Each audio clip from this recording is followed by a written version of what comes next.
This was the first time that I saw, this was last year, but the first time I saw a blockchain technology used in a very practical way, even to the government level. And in a way that you don't have to know that it's blockchain. It is just something that is a public good and it will benefit an entire country, if that's the case. And then we have the M3 protocol, for example. This is one of the places I work, which is basically a messaging layer protocol that basically doesn't want to change the app that you are using, doesn't want to change if you use WhatsApp or a status. It just wants you to connect. It helps you to, if I am using, let's say, a status, or if I'm using WhatsApp, I don't have to leave a status to talk to WhatsApp.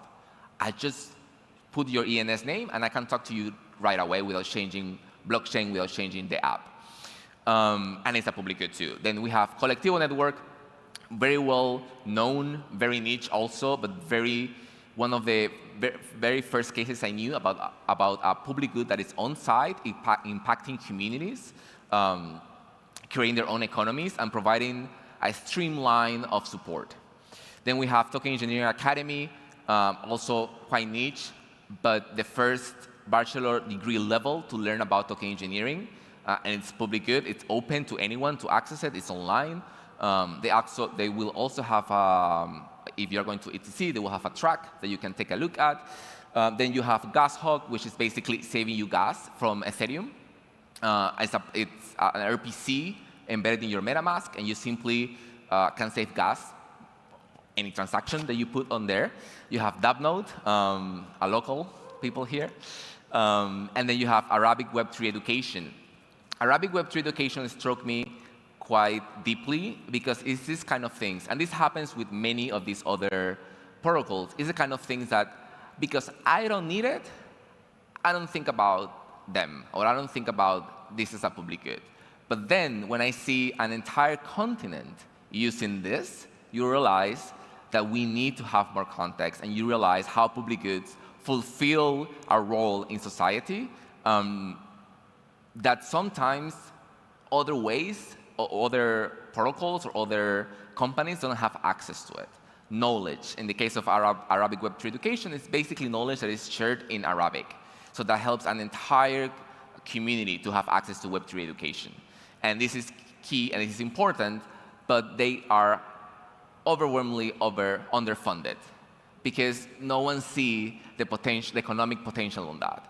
But if you just measure your impact, as I said before, and you say, hey, we train 100 Solidity developers, and you are one of the many funds in Dubai requiring Solidity developers in your own tongue, then that makes sense. But we need to make that connection happen, and that we need this sort of layer of awareness about it. So as a recap of this small talk, I want to acknowledge our duty toward public goods and our commitment that we should fund public goods effectively and in a constant way. Like, we cannot wait to Wikipedia to show us a message saying, hey, please fund us. We have a huge ecosystem, in this case of Web3. We have huge projects with huge impacts most of the time, with very little money coming to them, for whatever reason there is. Also, please have a clear value proposition. Once you apply to a grants program, once you apply to a talk, to whatever it is, make sure that you have a very, very clear value proposition that doesn't rely on external funding to be sustainable. This is key. You cannot rely only on external funding. And then finally, please measure your impact. It changes entirely the way we perceive public goods when they have just an extra layer. Because most of the times when we receive application for funding, what they say is, I have 1,000 page views, I have 2,000 clicks, I have 3,000 followers on Twitter. And that doesn't tell me anything about the impact that you have had. It just tells me what is your potential audience, but that doesn't reflect actually on, I have changed the life of, or the other example, for example, of ETHPorto. ETHPorto could be categorized as many other events as a public good. And I have never seen, and this is probably will change with time, but I have never seen a deconstruction of saying, hey, we received 400 people attending the conference. these 400 people impacted the economy of Porto in these ways, how many hotels rooms were occupied, how many average expense per day of that person. You have an impact on the economy, actually, in a local place like Porto. So find ways to measure impact, because it makes a huge difference for us to say, okay, you are worthy to receive funding, not only because your project is good or your pitch is good, but also because you have a measurable way to say, hey, actually my 1 ETH will go to the right way. So this is my link to my Twitter, very simple. If you are interested in public goods, if you want to know more about funding mechanism for public goods, if you have a public goods on your own, reach me out. My DMs are open. If not, just send me a public tweet. And that's pretty much all. Is there any question? I will do my usual countdown. 5, 4, 3, 2, 1. Thank you so much for listening. Have a nice day. Eduardo, everybody! Nice. Awesome, guys. Thanks for hanging out this morning. Thanks for sitting in. Thanks for listening to all the speeches and the presentations. We are going to have a lunch break now for a couple of hours, okay? We're going to be back at 2:30. With Stefan George talking about the limits of L2. So come back in the afternoon after you've grabbed some food and some coffee and all of that kind of thing. There's quests around. If you see QR codes with quests, you can solve all of the clues and you win some kind of a prize. So if you're into geocaching or anything like that, then get involved with that. Or if you want to trade any cards with me, I'm looking to build all 25. So if you see me around and you want to do some trading card trading, then let's totally do that. Thanks for sticking around. See you guys after lunch. Cheers.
Ei, sí, ara t'està entrant.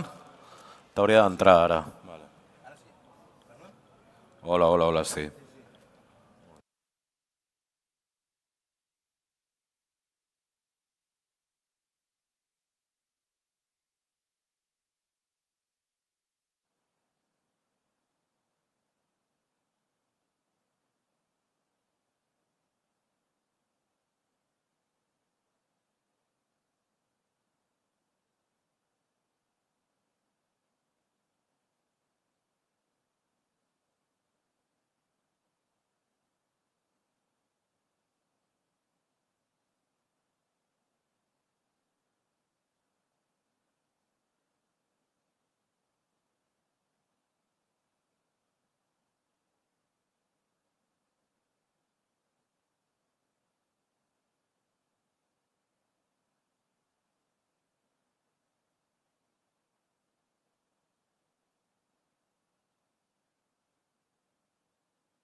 Hello.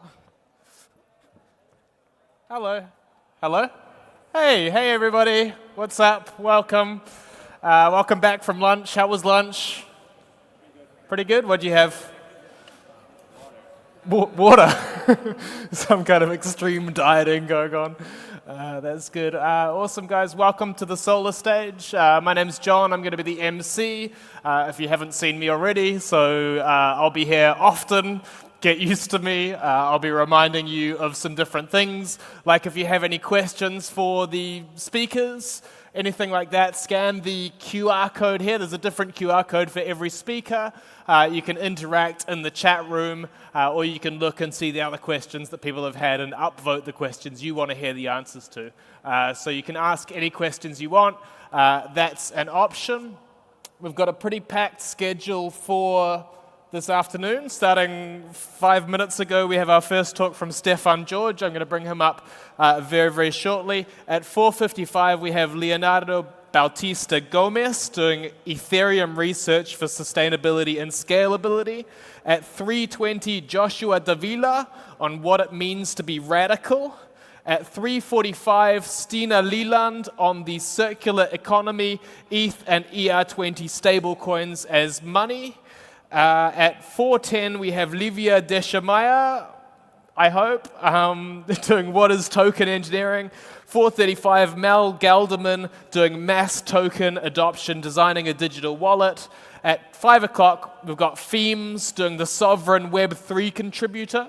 5:25, Vlad Zamfir on what is Ethereum. I kind of think maybe they should have done that at the start of the day, but we're going to learn more about what Ethereum is. At 6:50, the final talk of the day, we have Anton Mozgovoy talking about enabling DeFi users to interact with the traditional world. And then after that, we have a bluegrass band that's going to come and play some music as well. So it's going to be a really cool afternoon/evening of infotainment, I guess, is the plan. So ladies and gentlemen, I'm going to introduce our first speaker of the afternoon. He's going to be talking about how to connect blockchain and payments. Please welcome to the stage, Stefan George.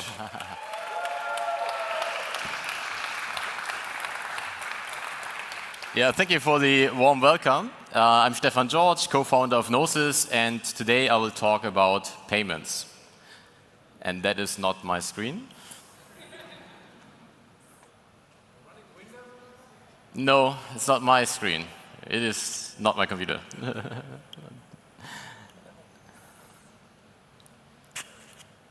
Okay, great, awesome.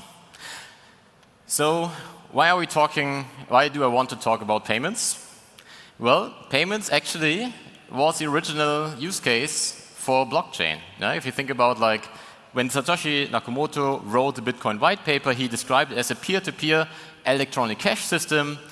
And we all know that the kind of famous first actual like real transaction on Bitcoin was a purchase transaction buying a pizza with Bitcoin.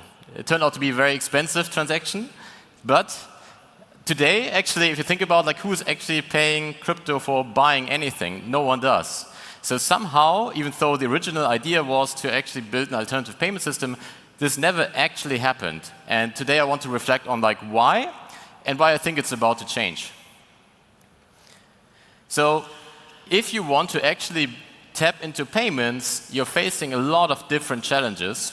And for a long time, I think the number one challenge was simply scalability. Yeah, even today, if you would like to run something like Visa or MasterCard on the blockchain, you are facing insane scalability issues. I mean, we all know Ethereum itself is running at capacity for the last couple of years, and it's not going to change. There's no perspective on this actually increasing in terms of number of computational space. So the idea is, okay, we kind of move it to layer 2s. Bitcoin is trying to do kind of something in the same direction with Lightning, but even those face scalability issues. So Bitcoin, like if you ask Bitcoin people how do you use Bitcoin for payments, they will always refer to the Lightning network. But in fact, you can do like a very simple napkin calculation. If you try to actually open a payment channel for every person on this planet, just like once and close it after like 80 years, it would never be possible to actually do this for everyone on this planet. So it's just like the capacity of Bitcoin would never be able to even onboard a tiny fraction of the humanity to Bitcoin in order to use in order to use Lightning. In Ethereum, we are propagating layer 2s, but in fact, also layer 2s are facing quite severe limitations. Can look at like what are the transaction costs that we're actually paying right now, and well, transaction cost for Bitcoin and Ethereum, they're both very high. So, and this is important also for the layer 2 narrative, because ultimately, we're looking at here, like right now we see, the fees on layer 2s are significantly lower compared to Ethereum for swapping tokens or sending Ether, but they're still tied to the layer 1 blockchain. So any transaction that you do on the layer 2 on Ethereum, ultimately, data availability has to be on-chain on the layer 1. And on the layer 1, again, we are coming back to the same scalability issue as described before, where, well, you have to pay for transaction costs on the layer 1. And even if we are introducing changes like the upcoming EIP 4844, proto-dank sharding, we can kind of decrease those costs, but still there are significant costs. And if you think about payments, and if you do like think about buying like a coffee or like doing smaller transfers, then any kind of fee that you add to these transactions are very significant and will make those networks not viable for the use case of simple payments. Can give another example, just to show the limitations of our current systems. Yeah? In Ethereum, we have this very popular application, ENS names. And well, let's assume 10% of the world population would actually like to have an ENS name, so we would have about 800 million names. Then if you would run Ethereum at full capacity, it would take 2 years of the full capacity of Ethereum to even process these transactions to have those names registered. I'm not talking about kind of topping up like renewal fees and so on, just simply registering those. And so, yeah, we are facing still very significant issues. Another problem with payments is volatility of fees. Right now, every blockchain is operating using a fee market. So if they basically have a constant demand of blockchain space, and there is a volatile demand hitting this constant supply, and that leads to volatility in the price of those fees. Now, that's something that also doesn't really work for payments. You don't want to pay more for your coffee if a lot of people at the same time want to buy a coffee, just because the network runs at capacity. So all of those constraints just don't really make sense in the context of payments. Another big issue is simply regulation. For you, in order to do payments, obviously you need to use some tokens that you can easily relate to. So the reason why US dollar and euros are used for payments is because you can easily associate what is the value of what you're actually paying for. And well, we have a history of different stablecoins being issued. One of the first was actually Tether since 2014. It's even today the most dominant. Then we had DAI being started to be issued in 2015. 2018 USDC came into existence, then Binance USD followed, and then we had a lot of experiments like UST trying to innovate in the space. And yes, it turned out that even the more conservative ones like USDC were not as stable as we expected.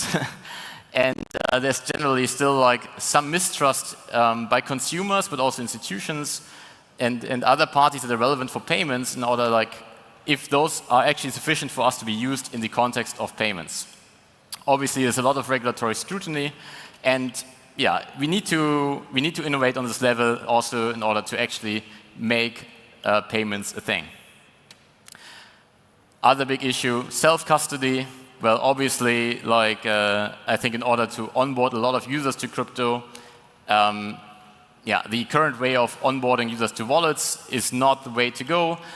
Account abstraction is a big topic. There's some people from Safe here. You should talk to them. We're working on solutions for account abstraction. There are solutions, but de facto today, most users are not using them, and we don't have any clear like path for wallets right now, or like any wallet I would actually say is ready for mass market adoption. The other issue is that if you look at payments, they're kind of solved. Obviously, we all do payments, and if you kind of compare like how many blockchain transactions do you actually do on a daily basis versus how many times do you swipe your card to pay for something, it's very obvious like we all do a lot more payment transactions than blockchain transactions. That's also simply because UX of payments is actually very good. Like it's very convenient to pay, and it's really hard for us to create something that can be on par or potentially even better. The other issue is, obviously, for payments, this is kind of a two-sided marketplace. You have on the one hand, you have clients that want to pay. On the other hand, you have merchants that have to accept payments. And well, right now, the amount of merchants that are actually willing to accept crypto is very small. And we have to find a way to kind of tackle this problem to not have to grow the merchant base at the same time as the customer base in order to make it successful.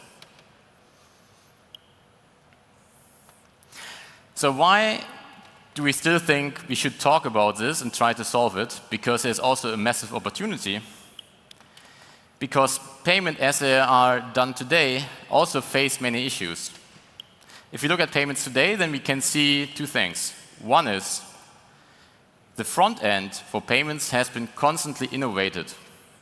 So we started with the Diners Club cards, then the Bank of America card, and then, well, today we have like Apple Card, and yeah, like we see a constant innovation on the front-end level, and it becomes more and more convenient for users to actually interact with payments. On the other side, if we're looking at the back-end side, like what's actually happening in the background whenever you do a transaction, then we see that this became increasingly complex with an increasing amount of middlemen trying to benefit from every transaction that you're doing. So obviously, ideally, there would be a peer-to-peer transfer, or like there would be a transfer between the two parties that actually want to do the transaction, the customer and the merchant. But in fact, because there's so many parties involved in issuing and processing and acquiring, that these transactions become increasingly complex, and every of those parties will try to get their share of the transaction. So if you do a transaction today, probably about 5 to 10 parties are participating in benefiting from what you're doing and the fees that are being charged on those networks. Meaning, we're talking always about removing the middleman. This is the prime use case. Like, there's literally so many middlemen every transaction that should eventually be eliminated. So now I talked a lot about problems. How can we actually solve this? So fortunately, there are technologies being developed by us and close parties that can help us step by step to tackle each of those problems. One very important problem is kind of related to also the stablecoin part, is the way for users to actually enter blockchain and exit from blockchain and have value represented on blockchain that they can actually relate to. And we're working together with a very cool company on this called Monerium, which offers a best-in-class on- and off-ramping. The way it works is that every user that has an account with Monerium gets actually an IBAN issued. And if they want to on-ramp, what they can do is they can simply do a bank transfer to their newly issued IBAN, and Monerium will issue euro tokens on-chain for this user at no cost. So it's an on-ramp where the user has zero cost, where with SEPA Instant you can do this on-ramp within half a minute in the best case scenario. And you have a vanilla ERC20 token on-chain that has no restrictions whatsoever for DeFi. So that's a great user experience. Important also to understand, Monerium has something called e-money license. So what is actually being issued on-chain can be considered like cash. So it's actually regulated, but in a way that still allows us all the flexibility to use this money on-chain in DeFi. The cool thing is you can also do it vice versa. You can actually also off-board very easily by doing an on-chain transaction. You're doing an on-chain transaction that will effectively burn the Euro E that you have in your account and do a SEPA transaction to any account you would like to send money to, also at no cost. So in summary, like if you are in Europe and you want to cash out, go over Monerium because you save money and time compared to any centralized exchange. To make it really straightforward, we actually built a very simple UI that allows to combine this exchange experience. So you can go from any network, from any token, directly to a bank account. And you don't have to go over any centralized exchange. You don't pay any exchange fee. And it can be done within a minute. As soon as the blockchain transaction is sent and mined, the bank transfer is triggered. This is something that's currently under development, but hopefully we can launch it around ECC.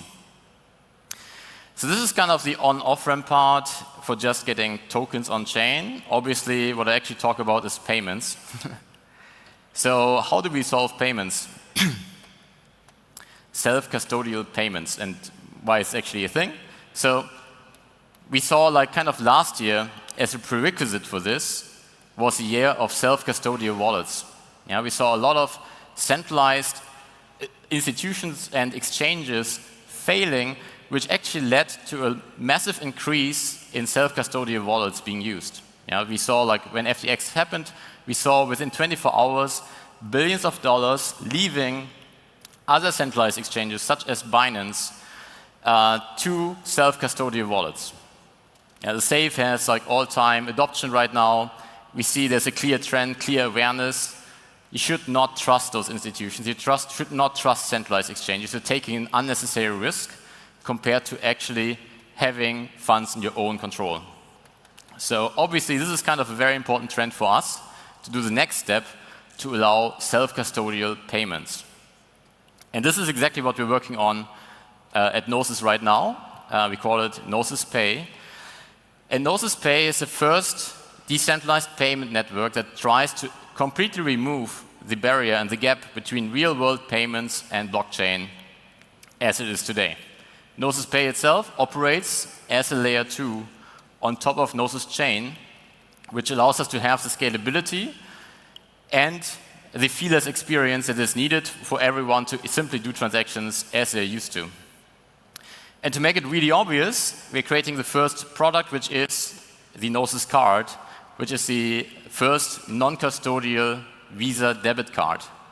You can use this card with funds that you have directly on-chain, but you can use it anywhere where Visa is accepted. So from day one, you have 80 million merchants where you can use your crypto anywhere with the same user experience as you had it before.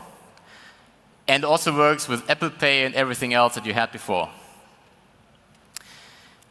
We try to make it a very open network, so obviously we're at the very beginning, and the launch is still to be done in like about 2 weeks' time.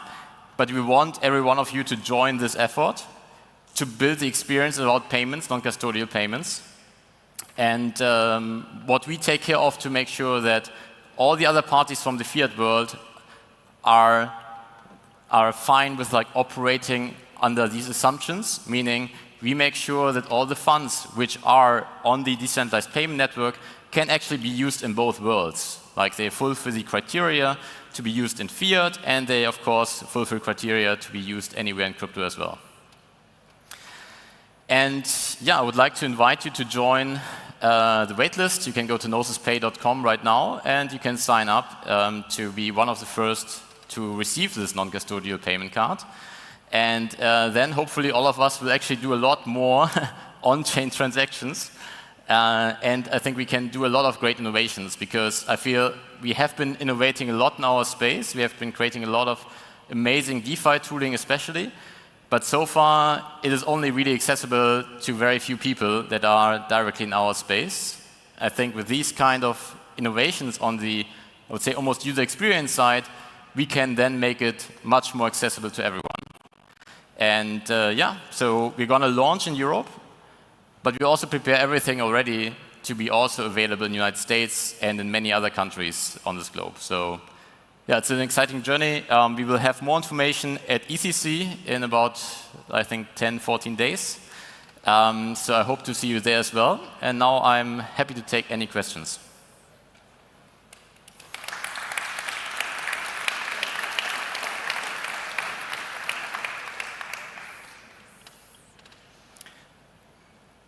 Has someone, okay, I think you can just ask your question.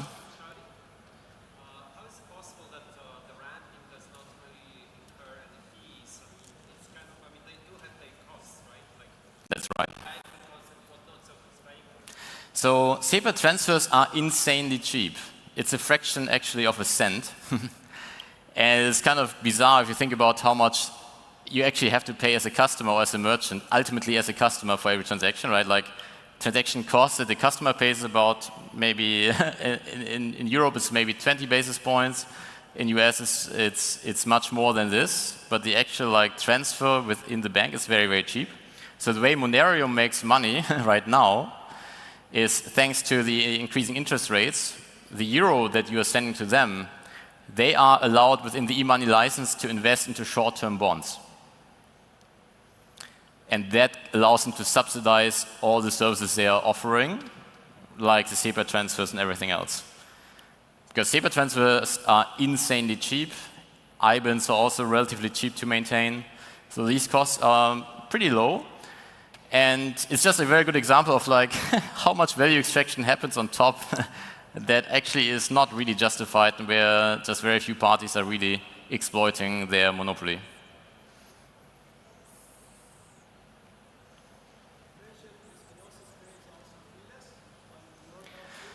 Correct.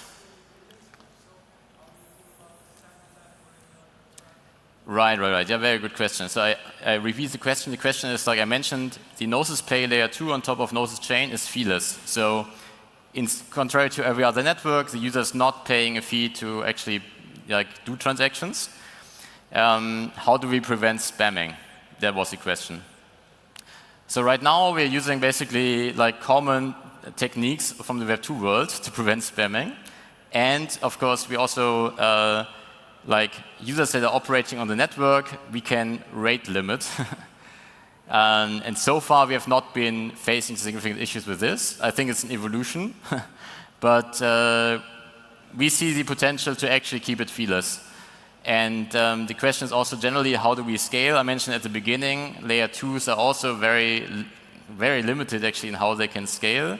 The way how we see this progressing is that we have kind of horizontal scaling, where we have multiple layer 2s for different regions operating in parallel, because usually like payments are happening in like more regional, like you as a customer, you mostly interact with merchants in your area, so it's easier to kind of shard users across those different regions and have multiple layer 2s operating in parallel.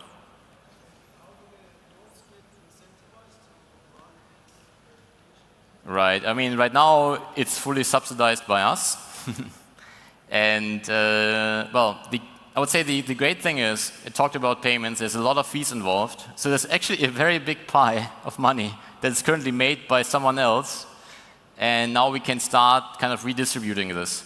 I would also not foresee that Gnosis Pay will drastically decrease like cost for the end user at the beginning, or also for the merchant, but will allow us to grow the ecosystem first of all and reinvest this money in order to grow the ecosystem around the actual decentralized payment network.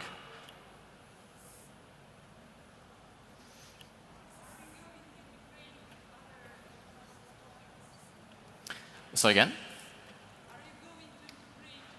Oh, of course, absolutely. So actually I forgot one very important point, which is every user operating on Gnosis Pay is operating via a safe account. So on Gnosis Pay also account abstraction is built in through safe accounts. So safe is actually very important for this. In the future, I mentioned right now we basically accept stable coins for payments, but in the future, of course, users will probably want to use any kind of token, which will require the processor to rebalance eventually. And I think that would be the time to probably bring CowSwap into this equation as well.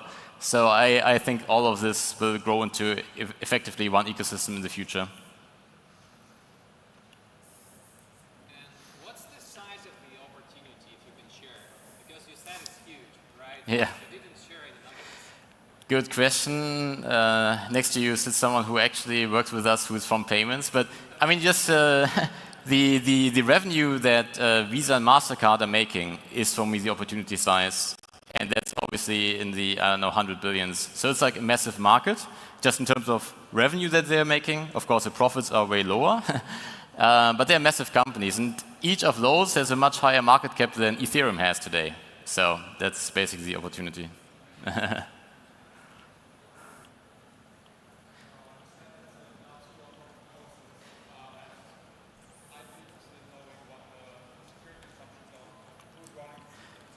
Very good question. Yes. Correct. Very good question. So the question is like, what are the security assumptions of the layer 2 on top? And how do we make sure we are staying compliant? So of course, we work quite conservatively, especially at the beginning. So what we did is, we took optimism. We are operating the sequencer, which allows us to have control over transaction ordering while still having a non-custodial environment. How do we make sure we are compliant? Any funds that are entering the layer 2 go through a KYT process. So you can think of the layer 2 as a trusted space where all the funds that you can have in this layer 2 are compliant to be used in the regular fiat world as well. Okay, I think I have to stop. Thank you. Thank you. Stefan George, everybody! Nice, awesome, guys. So yeah, we're going to bring up another speaker right now, pretty much. If you want to ask questions sort of anonymously or not yelling out to the room, then scan the QR code. There are other chat rooms there for you to ask any questions or upvote any questions that you like as well. Otherwise, I think we're going to try and find a microphone as well so that the people that want to ask questions to the room can be heard easily, is the plan. We'll see, I guess. Guys, this next speaker is talking about Ethereum research for sustainability and scalability. Please make him feel very, very welcome. Put your hands together for Leonardo Bautista Gomez.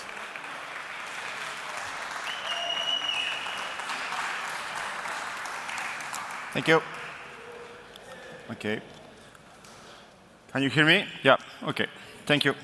Yes, so good afternoon. My name is Leo, and I'm going to talk a little bit about the research we are doing on Ethereum for sustainability and scalability. This is part of our research group, Mega Labs. And so just before starting, I want to introduce a little bit myself, and so that you know my trajectory and where I come from. This is not working, apparently.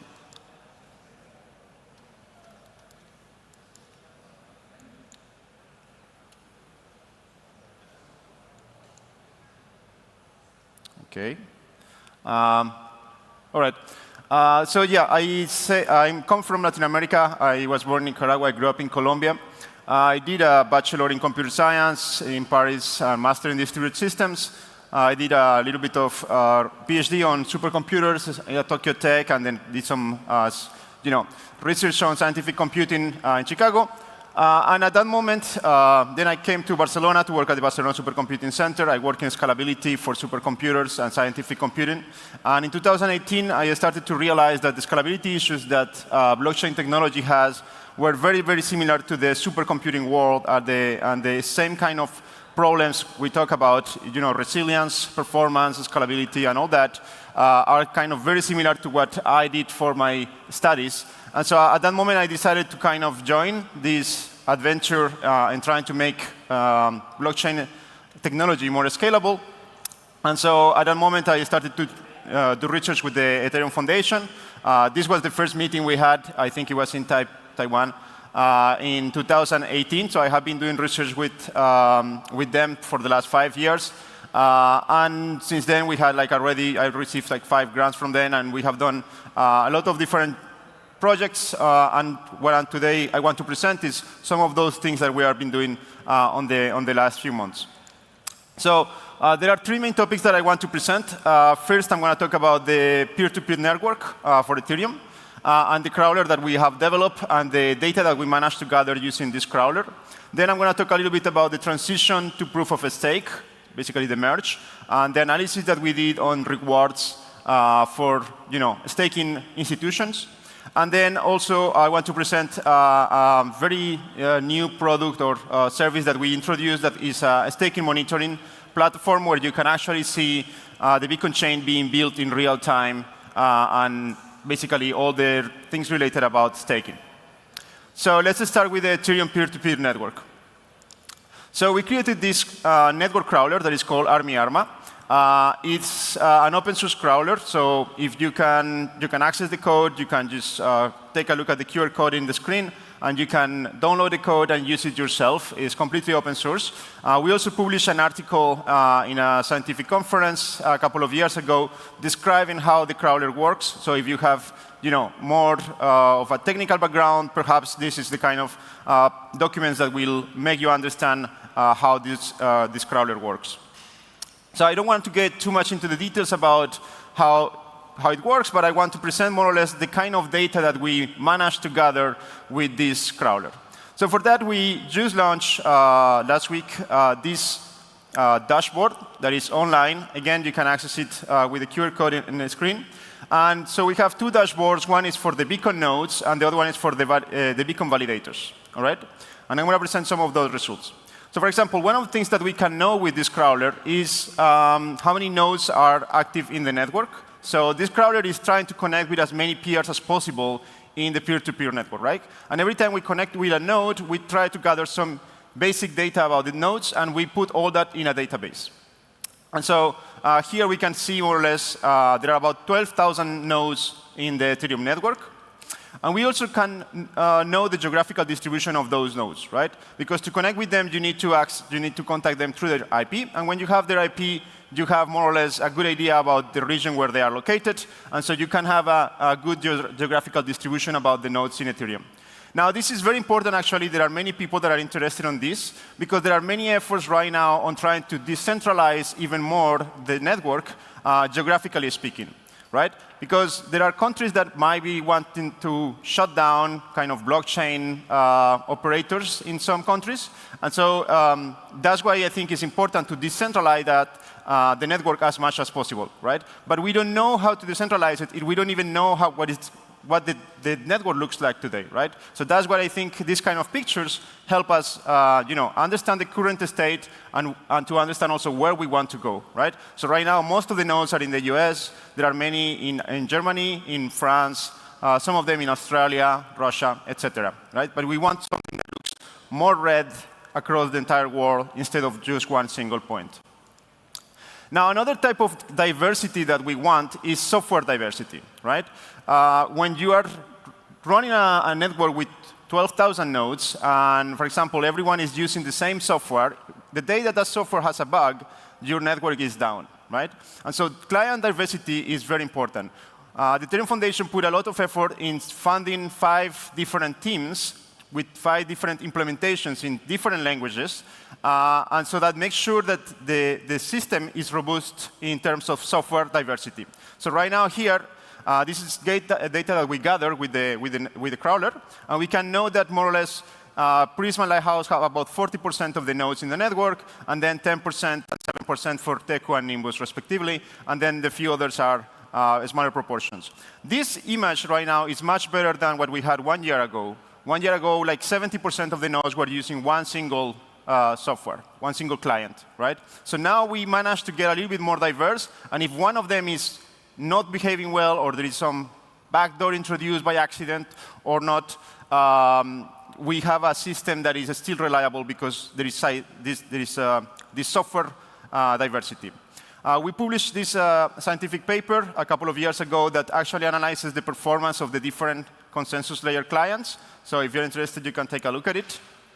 And so one of the things that I want to mention also is that we actually provide this data for free to the community and to the website clientdiversity.org, which is this effort to improve client diversity in Ethereum, right? And so if you look, the data that they're providing in their website actually is data that we are providing to them.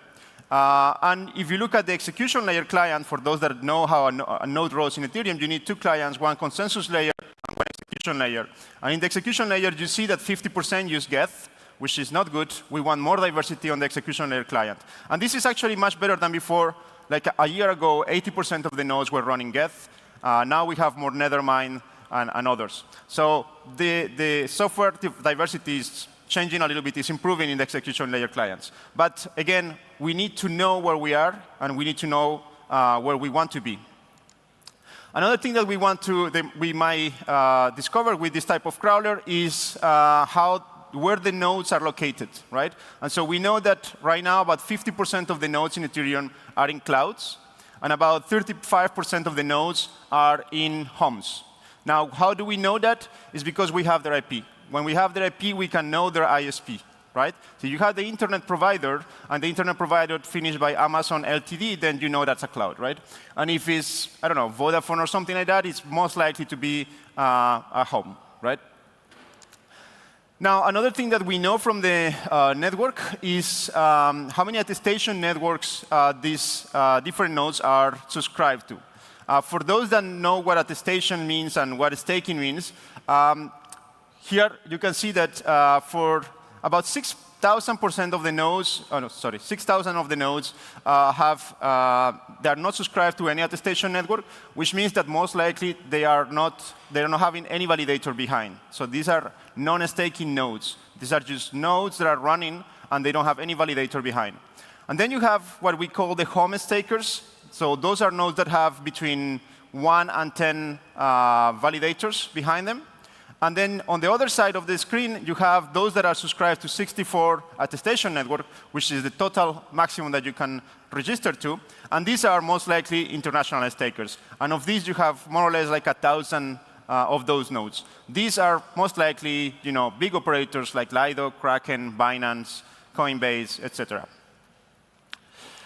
Now, another thing that we do, we collaborate with the University of Cambridge. They built this dashboard that shows the energy consumption of the entire Ethereum network. Originally, they had this for the Bitcoin network since several years ago. But now they built this dashboard that estimates the energy consumption of the Ethereum network. And they estimate this based on the data that we provide to them, like things like the number of nodes and the client diversity and so on and so forth. So this is something that is also possible to do thanks to the crawler and the software that we have developed at Mega Labs. Now, I was talking about the beacon nodes in general. Now I want to give a very quick overview about the validator nodes. So these are nodes that are validating, that have validators behind, and we know that because they are subscribed to at least one attestation network.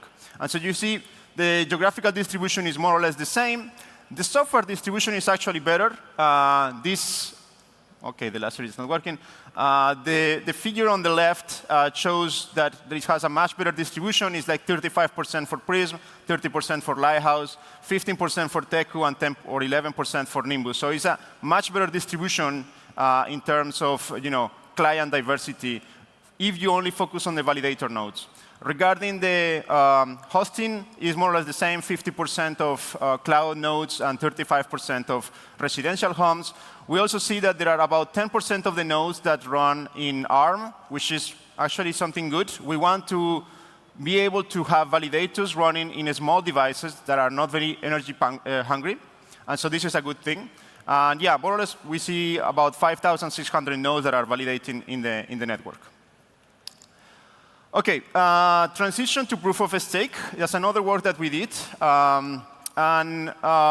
So we published this paper that, if you're interested on all the details, you can take a look at the paper. It shows more or less the reward system before and after the transition to proof of stake, so basically the merge. And we also built this kind of visualization dashboard that allows you to compare multiple entities. Like, for example, you take Kraken, and I say, I want to see how they perform before the merge versus after the merge. So there is this website that is called Panda Metrics. You have the QR code if you want to take a look at it. And you have all the different entities, and you can click on an entity and see how they perform before and after the merge. And you can, if you click on them, you have actually the entire list of validators. And you can see how every different validators perform in terms of rewards. Basically, what we are trying to check here is the bars that you see here is how much rewards you manage to get versus how much you actually could get, if you have done a perfect job as a validator, right? So this is the kind of things that we did for the merge. You have the paper and the visualization dashboard online in case you were interested in that. Finally, I want to talk about the new staking monitoring tool that we developed. Again, it's an open source tool. that shows a lot of data. It's called ether.io. You can access it on the QR code. Okay, so let me try to explain a little bit what you see in this screen. First, on the top, you see basically the summary bar, where you can see in which epoch we are, the slot, the block height, and the number of validators that are active right now. And then here in the middle, you see basically the blockchain being built in real time. So you will see blocks appearing now. This is a static picture. This is just a screenshot. But when you go in the website online, you will see the blocks being created one by one after the other. If you know a little bit about how Ethereum staking behaves or the consensus protocol, you know that there is 32 slots in an epoch. So basically, there are a group of 32 blocks. And these are the boxes that you see here. So you see 2 epochs, and each epoch has 32 blocks. And we also, the color and the logo that you see on the blocks is which entity is producing that block. So you know, for example, the one on the top right corner is a block that was proposed by Kraken, for example, right? And then 3 later, I think, is Binance, and so on and so forth. You can see which entity is producing each block, and we know this because we know which validators belong to which entities, right? And so basically, in real time, you can see which are the actors that are playing, that are building the blockchain that we are all using, right? And then on the bottom, what you see is the statistics of every single epoch. So every row that you see there is an epoch. And what you see there is a lot of information about the number of blocks that were produced, the number of blocks that were missed. If the block is missed, you will see a red cross on the block. You can also get information about the attestation accuracy. We want that, hopefully, the attestation accuracy is always above 99% in the ideal case.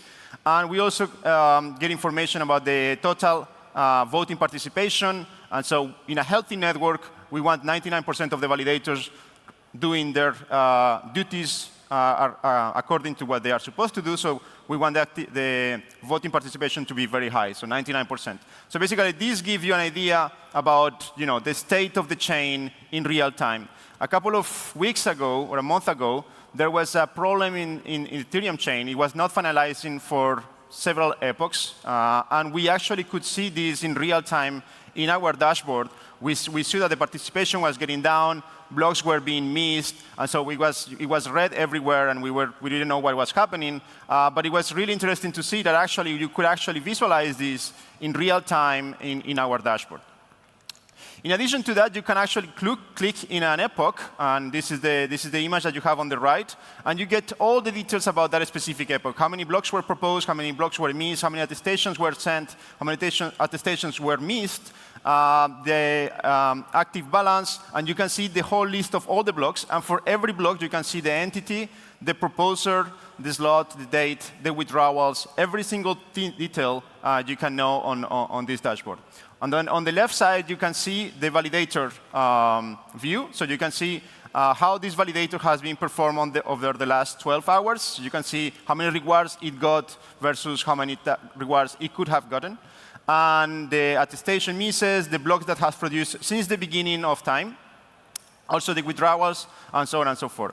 We also have a view for the slot where you can see the consensus layer information, the execution layer information, and the withdrawals. So basically, very much detail about everything. And there are also information about the entities. So we have a page where we can actually visualize, for example, Kraken. And I can see how many active validators they have, how many validators they have exited, how many have been slashed, and so on and so forth. And we are also going to give statistics about each one of those entities in the near future. And again, so all this is open source for free and available for everyone to use. Now we're working on an API so that everybody can access this data in an automatic way through this API. And hopefully, this is going to be a lot of help for staking entities and for validators, even solo stakers, to get real-time information about how their nodes are performing, how their validators are performing, and so on and so forth. So yeah, just to finish, I want to say a big thank you to our collaborators. These are the entities we have been working with over the last 6 months, a year. So we got several grants from the Ethereum Foundation, a grant from Lido. We also have been working a little bit with Obol on distributed validator technology. I didn't have the time to present this today, but yeah, we have been working with us. If you're interested in knowing to that, you can come talk to me after the talk. We work with Cambridge University, as I mentioned. We also work with Attestant, which has been supporting us for quite some time already. And yeah, we collaborate with the Status and Ether Alpha. So all this work has not been done by me only. Actually, it's a group of team, it's a team of members that has been working very, very diligently, very bright and enthusiastic people that have been working on this. So I want to thank all the team, which is actually sitting in the back. And so all that's all I want to say. Thank you very much for your attention.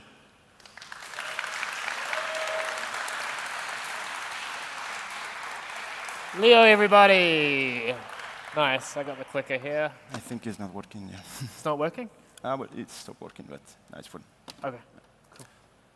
Thank you. Yeah, you've got 2 minutes if you want to do a question. Yeah, if anybody has any question, I can answer questions otherwise. Yes? Can we do a PR so blocks produced by DAppNotes will have like a nice logo like Kraken and Coinbase? Yes, definitely you can do that. Any other question? All right, thank you very much. Nice. Leo, everybody. Awesome. Cool, guys. Very shortly, I'm going to bring up your next speaker. He's actually got a new book out called Blockchain Radicals. He will be just outside after his speech, signing copies and selling books as well, so you're welcome to go and have a chat with him afterwards. Or if you want to ask questions sort of at the end of a speech, do join the chat room. You can ask questions in there. That's an option as well. Ladies and gentlemen, on what does it mean to be a radical, please welcome Joshua Davila.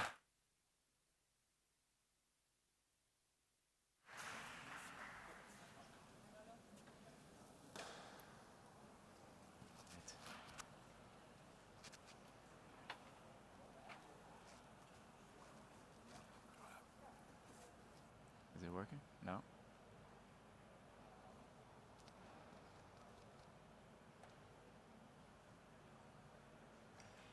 Nice.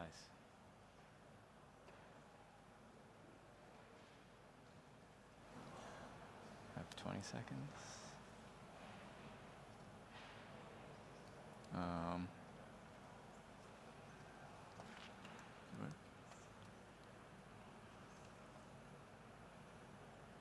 No, 5, 2, 1. Is it working? Okay, now we're good. Hi everyone, my name is Joshua Davila, and I recently wrote a book titled Blockchain Radicals: How Capitalism Ruined Crypto and How to Fix It. I wrote the book over the past couple of years, and it's coming out this August 8th. You can pre-order it through my publisher at repeaterbooks.com. You can also find it on Amazon and everywhere else. But for this talk, I just wanted to talk about a bit about the book and sort of the overarching structure of it. But to start off, in case you don't know me, you may know me online as the Blockchain Socialist. That's sort of like my logo that I use everywhere. I've been working in blockchain for a little over 5 years. I started my blog/podcast of that name called of the Blockchain Socialist about 3 years ago. I co-founded a project called Breadchain Cooperative, which is a federation of different projects that are values aligned. On the more progressive side, we have the Crypto Commons Association, PacDAO, which is based in New York City, and LaborDAO. I'm filming a documentary in crypto, and recently on my podcast been focusing a lot on the network state and sort of our critiques of it and producing alternatives to Balaji's very wild idea. But so let's talk about the overarching structure of my book. To understand it, let's first understand what I call, or what is called, the critique of representational thinking. So this was an idea or framework proposed by the post-Marxist philosopher Gilles Deleuze, who's a French guy in like the 70s and 80s. But in his work difference in repetition, he kind of proposed that oftentimes people try to understand new things by imprinting examples of the old. And to sort of understand why this type of thinking can be problematic, I like to use the example of the drum machine. The drum machine was invented way back when as something that you could purchase in order to play music with your buddies, but maybe your drummer wasn't able to come by. So you bought the machine, you put the buttons in, and then you press play, it plays the beats, and you can strum your guitar along with the drum machine. And this was the purpose of its invention. The sort of the framework of the drum machine in this type of way is that the drum machine was a representation of a drummer, right? So the drummer is the ideal form in the Platonic sense of like what is the best way to kind of make drumming music. And the drum machine was just a lesser version of it. It was just a representation. But what actually happened in history is that people took the drum machine and they turned up the dial and they used it in ways in which the drummer could never actually play music themselves. So the drum machine went past its representational model, or you can also think that the representational model that it was sort of thought about under wasn't correct in the first place. It was always wrong. So thinking in a representational way can be very problematic and very limiting for how we actually use the things that we use, that we may want to use. And so Deleuze calls representational thinking, he describes it as thinking like a tree, or arboreal thinking, in which the ideal form is at the trunk and everything else comes out as a representation. It's branches of the ideal form. And this is a very problematic way of thinking. Instead, he's very obsessed with potatoes. So he likes to say that we should be thinking rhizomatically. We should be thinking in ways that has no clear center, in which it is where the center is sort of idealized in a particular way. Mushrooms also have a rhizomatic structure through their mycelial networks, which is why I've worn my mushroom shirt today. But so I'm saying this because my argument is that representational thinking is endemic in crypto. It's all over the place. The white paper for Bitcoin itself was peer-to-peer cash. And then afterwards, the kind of representational model and metaphor that people like to use to understand it was thinking about it as digital gold. You know, when we think about smart contracts, which is also itself a representational model, sometimes we think code is law. Like everywhere you look, whenever you know nothing about crypto, you try to learn about it, like you come across things that are using sort of traditional structures or functions that exist already and trying to imprint that into what is crypto in order to understand it, or to get people to understand it.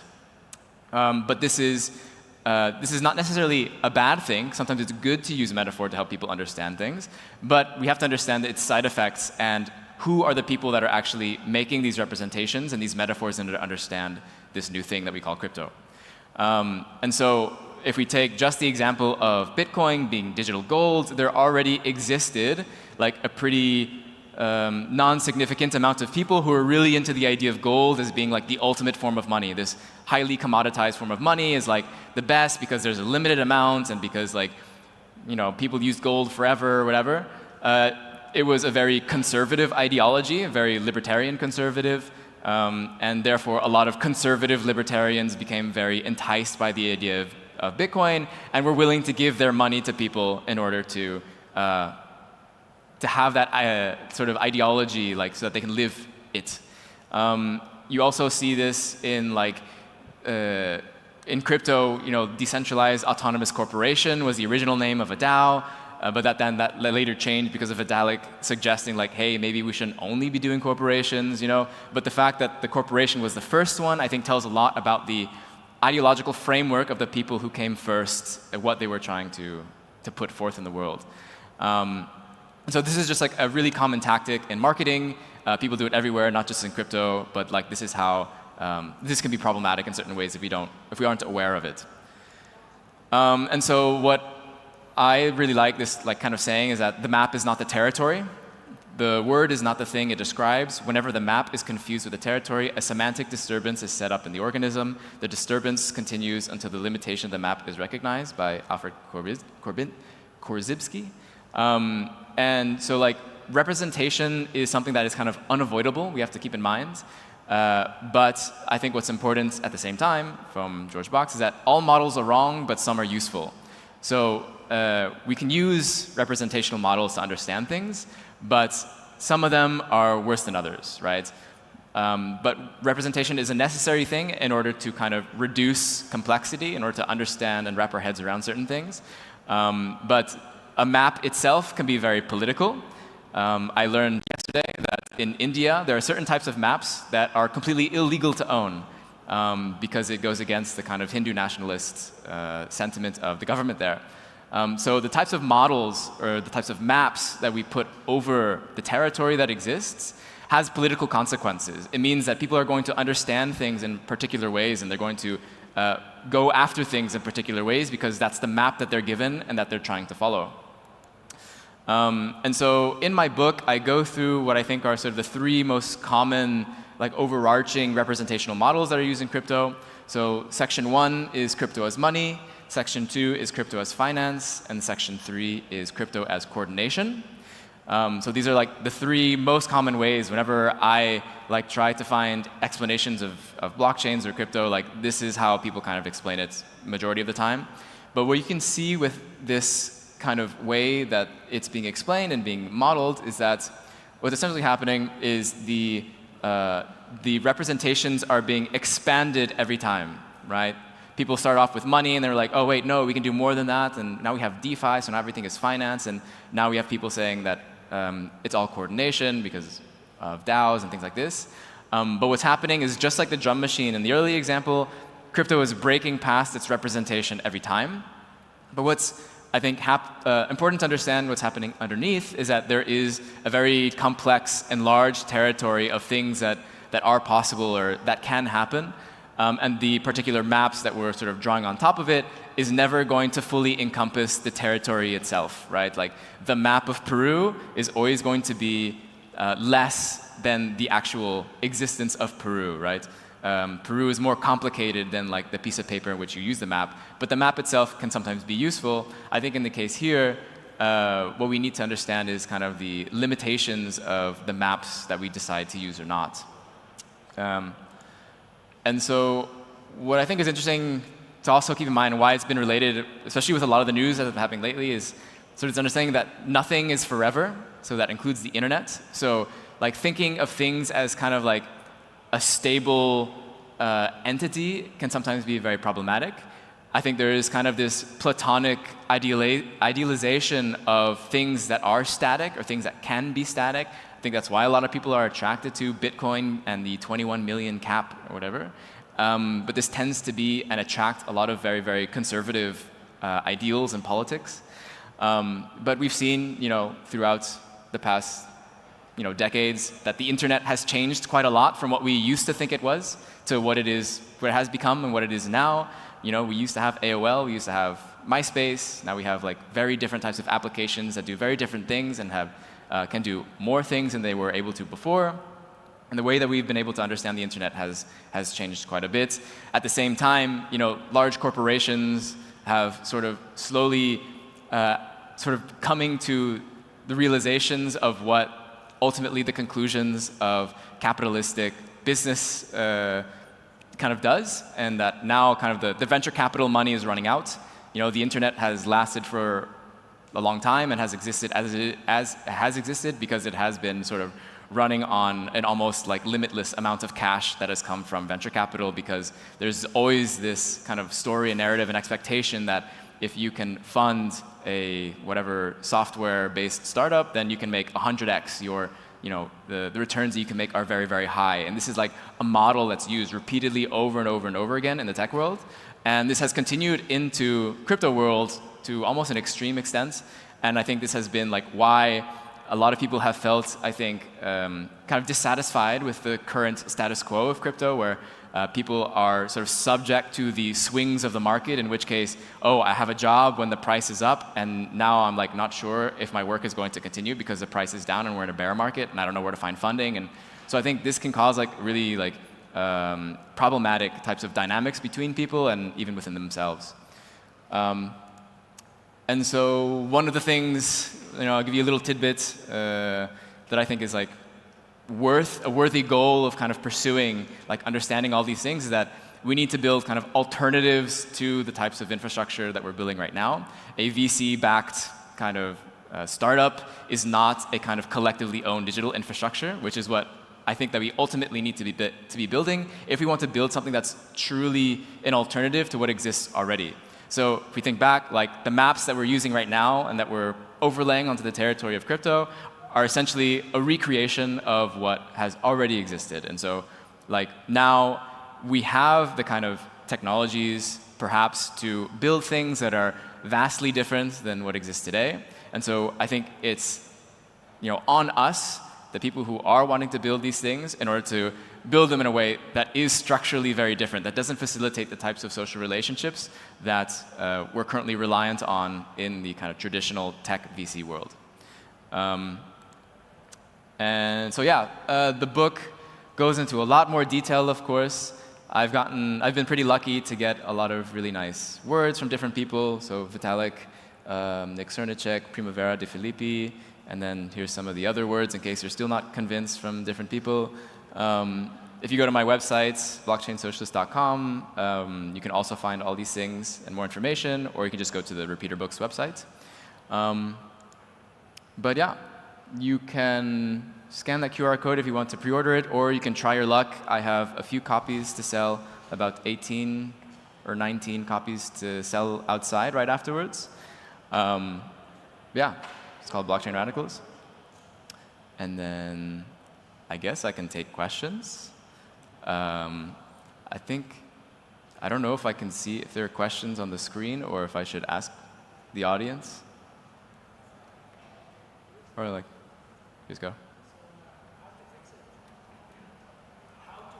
How to fix it.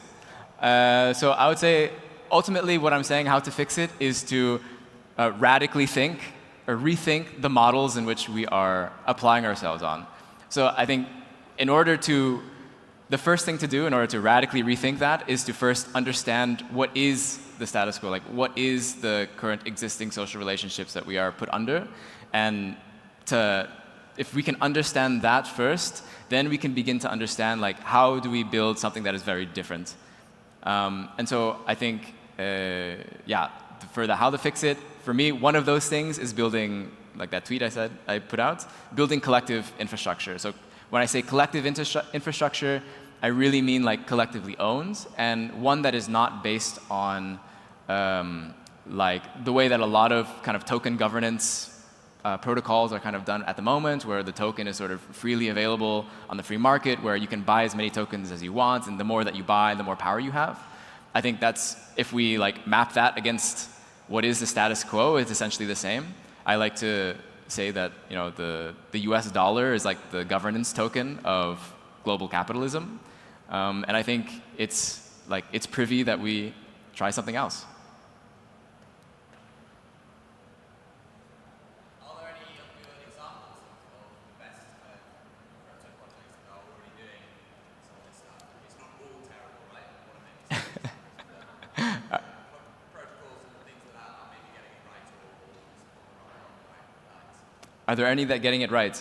I mean, I think that, yes, it's not all horrible, but there is a lot of horrible, which is why I think I wrote the book especially for people who are very critical, because I think there is a lot to be disappointed by in crypto so far. I think it's really hard to defend at this point, no, everything is going great. It's really not. And so there are some projects that I think that are going in a direction that I think are very, very interesting. What I find particularly interesting is that there's a lot of people who are very interested in governance, in particular, and sort of collective governance over shared resources. So I think one of the things that is important to keep in mind is that it's not necessarily just did they make the right app? I don't think that is what's the app that's going to fix it? But it's that the tools and the infrastructure is able to facilitate particular types of social dynamics and relationships between people that were very difficult to do before, probably, and that can sort of create more collective collective sense-making and going after collective endeavors. So yeah, so I mean, I think there are a lot of tools that are they're like very, very open, like that try to be like as neutral as possible and try to do these things. But so I think that can be a good thing. What's important is there for there to be more people to where they're using that infrastructure in like more collective ways rather than in more privatized ways, if that makes sense. Sure, sure. I think there are things like that are really interesting. Like the fact that things are open source, Gitcoin open sourcing their stuff is like an interesting thing. I tend to try to be like skeptical at first, and then like prove it to me. Like I think that's kind of like the thing that I think a lot of people, maybe more people, need to have. Like have them prove it to you that they're doing something good. Doesn't mean that you should completely be turned off by it or like not support it, but I try to be optimistically skeptical, I guess. And then I see something here. How might we operate with non-representational territories? I'm not sure I understand that question. There is representational thinking. There is the territory, which is like the existence of the world, in which it's kind of impossible really to understand, to like completely map out all of existence, right? The entire territory is never going to be mapped out. You always have to map something, like even the fact, like my eyes, like what I see in front of me is just a bunch of neurons in the back of my brain firing to give me this illusion that you guys are in front of me. But so like I think what's important is to kind of like keep in mind the types of maps that you are using and the representations that you are using in order to understand the territory. So like just to keep in mind that whatever map that you're deciding has political consequences, because you cannot possibly have everything included in your map. There are things that you have to let go, that you have to put down. And that's fine, it's just that making that choice has political consequences. Hope that makes sense.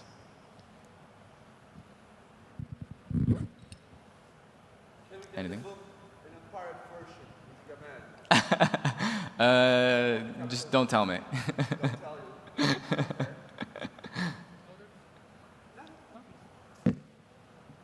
All right, I have a box of books, and I'll just be right outside here, either for 20 euros cash, or if you have crypto, I can do that as well. If you have any bread from the bread chain crowd staking application, then you'll get a discount, do 17 bread. And yeah, I think that's it.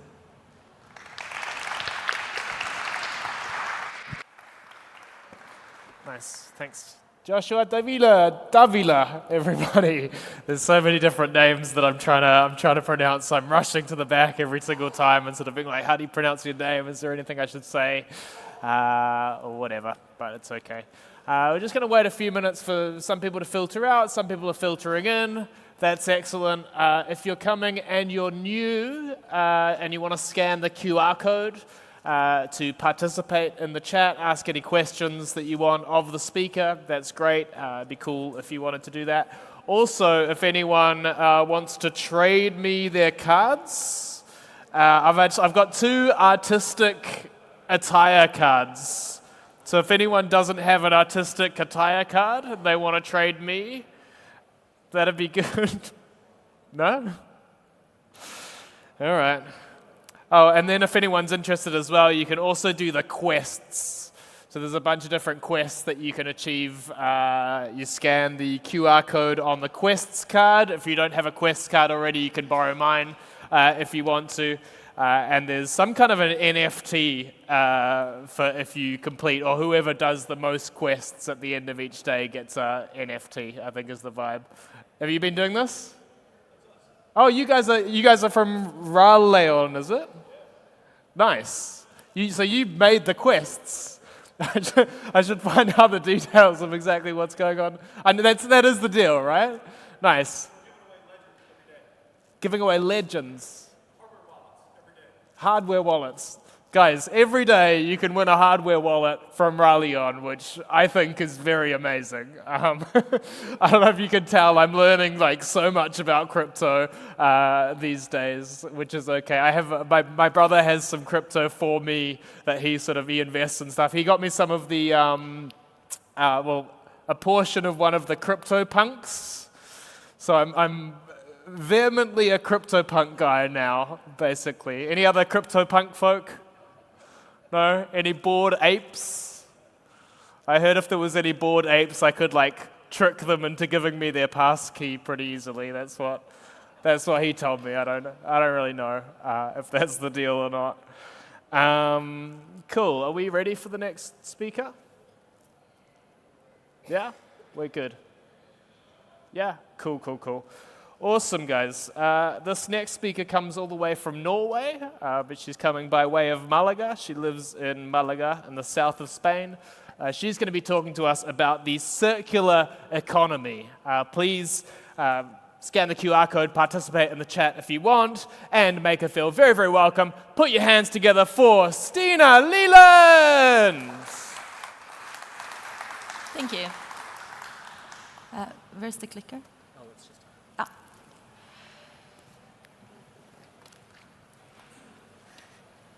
Good afternoon, everybody. I'm very happy to be here. Thank you so much for the invitation. What a great conference so far. First of all, I'd like us all to give a big round of applause for the organizers of the conference that put all of this together for us. I'm Stina, the COO at BitRefill. BitRefill is a crypto company that was founded in 2014 and has since grown to become the leading crypto commerce company in the world. But for now, enough about me and us. I'd like to start off by learning a little bit about you guys that are sitting here in the audience. And firstly, I want to talk about how did we get our crypto. How many here gets paid in crypto? Can you please stand up?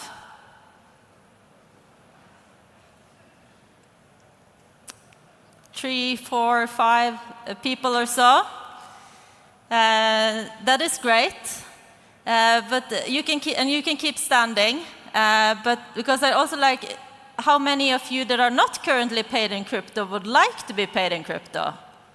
Stand up, please, if that is the case.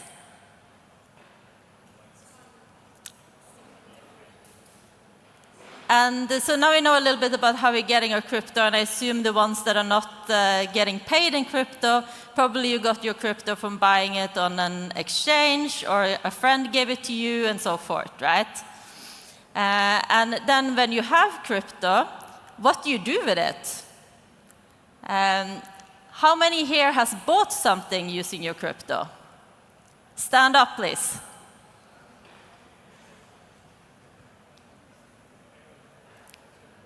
Great.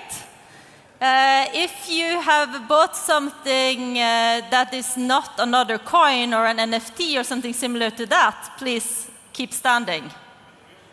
Something in the real world. Okay. That's a bit less. That's part of what I'm going to talk about here now. I have bought everything I'm wearing using crypto.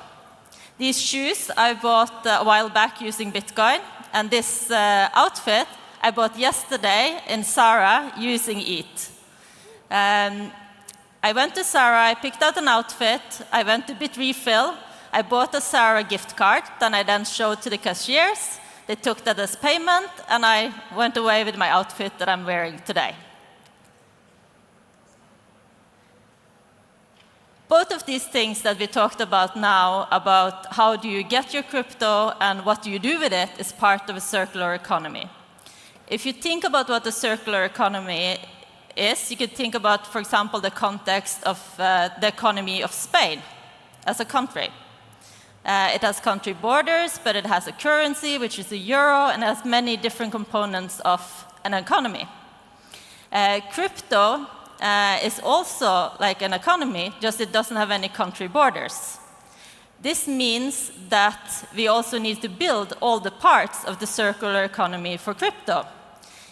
Whether it's ETH, or it's Bitcoin, or some other coin, or it's crypto as a whole, all of these parts that go into a circular economy is important. And at Bitrefill, the part of this that we are working on is the what can you do with your coins once you have acquired them? How can you buy things in real life with your crypto? And as I explained, we have a platform where you can come with your crypto. We accept ETH, stablecoins, Bitcoin, and a couple of other payment methods. And you can exchange that into gift cards that you then can use in a store to buy something, like an outfit or something, or a computer or something else. And that way you can refill your freedom, your life, or as I like to say, your adventures using your crypto. But I'm guessing that a lot of you came here to hear some stats about how this part is going of people using their crypto to buy things in the real world.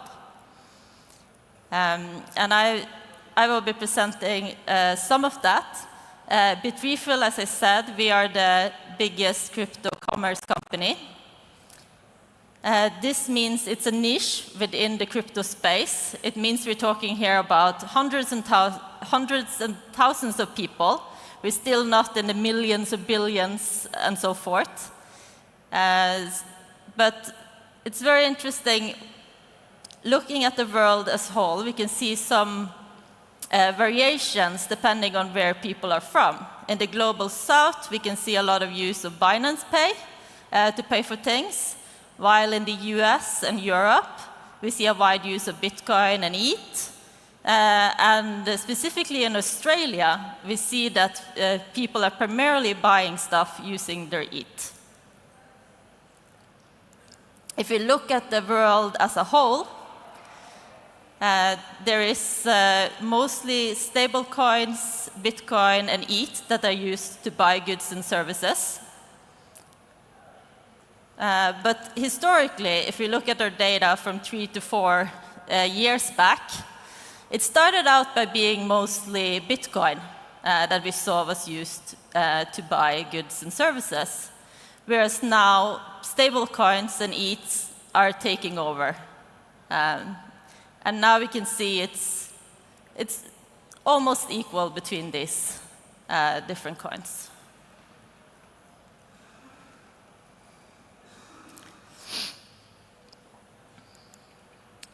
One interesting part of this is that if you look at the people that are purchasing goods and services with their stablecoins, they buy on average 2 to 3 times as much as the ones that are, for example, buying stuff using the Bitcoin, which is interesting. And specifically, looking at Europe for us, looking at 2 quite similar in size markets in Europe, we find it interesting that the coins that people pay with in Germany and France are quite different. It seems to be more people in France that discovered that they can buy stuff with their ETH and stablecoins than in Germany. I don't know the answer to why. It's something that I'd like to discuss with you guys. If you have any ideas about this, it will be a good conversation to have later on at the conference. So I'd like to hear your thoughts then about that. But also in terms of, now we talked about what kind of coins people are paying with, but they also use wallets, right? When they're making the payment. And the people that are paying with ETH specifically, we see 4 times as much as anything else, they're using MetaMask as the wallet that they're using to buy goods and services. Then on a second, it's Rainbow Wallet almost everywhere. But then if we look at the world as a whole, on the third, it's Ledger. But looking at the Spanish market, since we are in Spain specifically, people tend to put their trust in Trust Wallet as the third option for making payments for goods and services. And let's look a little bit more on the Spanish market. There is mostly stable coins and Bitcoin, but there's also some people that use their ETH to pay for stuff in Spain. But then what do they actually buy with these coins? And what we see is that obviously some buy e-commerce, they pay on Amazon and so forth, but a fair amount also buy travel, food, and retail. And in that sense, some of the popular places to pay with their crypto in Spain is places like Airbnb, Carrefour, or a Decathlon or Zara. And the Spanish market is very important for us at Bitrefill. And this is part of why I'm here, to have conversations with you guys about how do people use their ETH in Spain, specifically. So I'd love to talk to people about that. And also, I'm going to launch for you guys a new feature on Bitrefill that is specifically now a launch here at this conference. Nobody has seen this before outside of Bitrefill. And it's going to help you discover how you can spend your coins on buying stuff in real life. If you go to Bitrefill, you will find a map of Spain where you can see all the stores where you can pay with your crypto coins. In Barcelona specifically, you can see that there's more than 300 places where you can pay with your ETH for things. You can scan the QR code here to go to the map, or go to bitrefill.com/map to play around with this. And you'll see when you get into the map that there's also a special cashback for the people at this conference that we're giving out. What is a map without a treasure hunt, right? So we also hidden 5 €25 gift cards on different locations in the map that you can play around with the map, and maybe you find a gift card that you can use to buy something.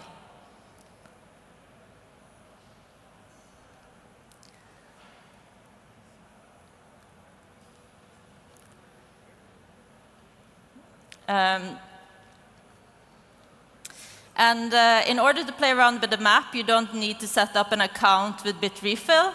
But if you do find one of the gift cards and you want to redeem it, then you will need an account to redeem it into. So just so you guys know that.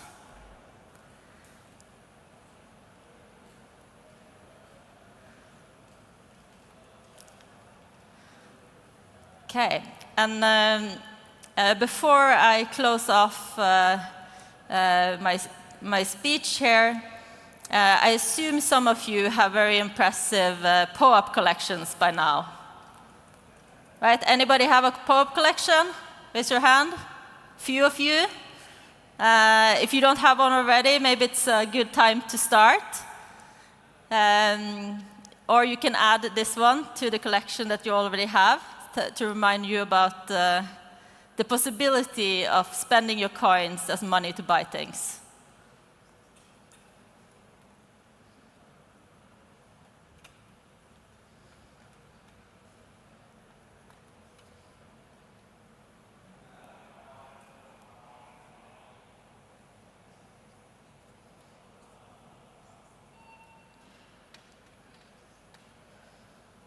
I'll just let everybody finish scanning the QR code. also during the conference, if you can figure out the QR code now to get the PO-up later. And I also have my colleagues, Rodrigo and Remy, here with me today. Remy, Rodrigo. And you can come talk to us when we give you the QR code to scan the PO-up later on as well.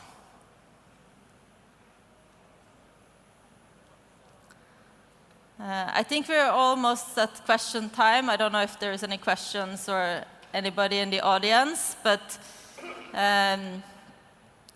before we get there, also, if you want to try to live on ETH later today, there is today a special cashback on Uber, so maybe that could be your first step in the circular economy journey if you haven't tried it before.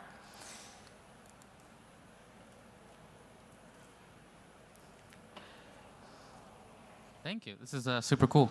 My question is, how are you all thinking about like transaction fees on the chains you're supporting, and like, are you thinking about layer 2s and things like that? We see that on some chains people care less about the transaction fees, and on some chains people care more about them. Obviously. We do, on layer 2, we do Bitcoin Lightning.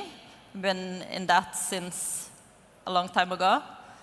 And we're currently looking at what things to add next to enable people to use their coins to buy for things. And also there is, in terms of fees, we have a feature where you can kind of like top up your balance with a larger amounts, and then you can pay for different things. You only need to make one transaction to us on the blockchain to save on fees, and then you can buy multiple different products from that.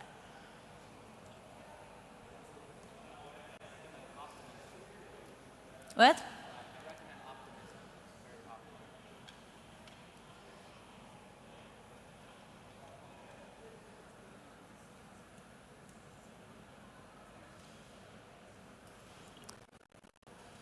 Anybody else want to ask something, or what? Oh, if we will have other offers like Uber soon. Yes, for Spain specifically, this is an offer only for Spain at the moment.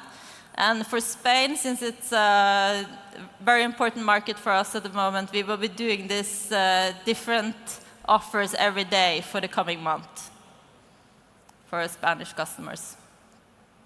How many here lives in Spain? About 2/3. Great.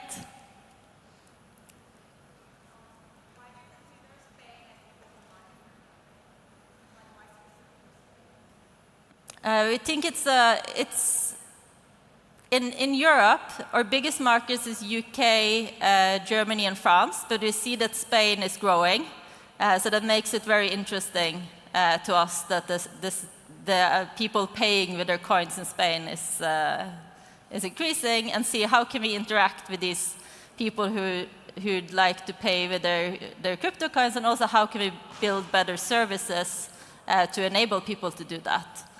So if anybody has ideas and so forth, like please don't hesitate to come talk to me, because I'd love to hear about that, or if you have any experiences from using our platform or so forth. Okay, thank you everybody so much for listening.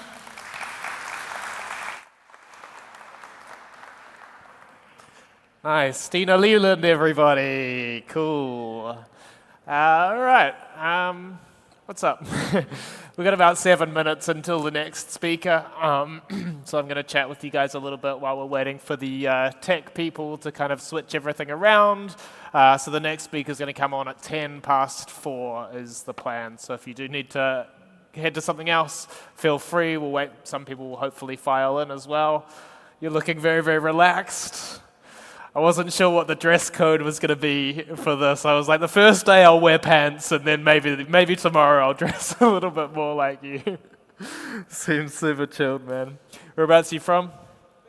From Spain. From Catalonia? Which part of Spain? From Catalonia, nice. Any other Catalans?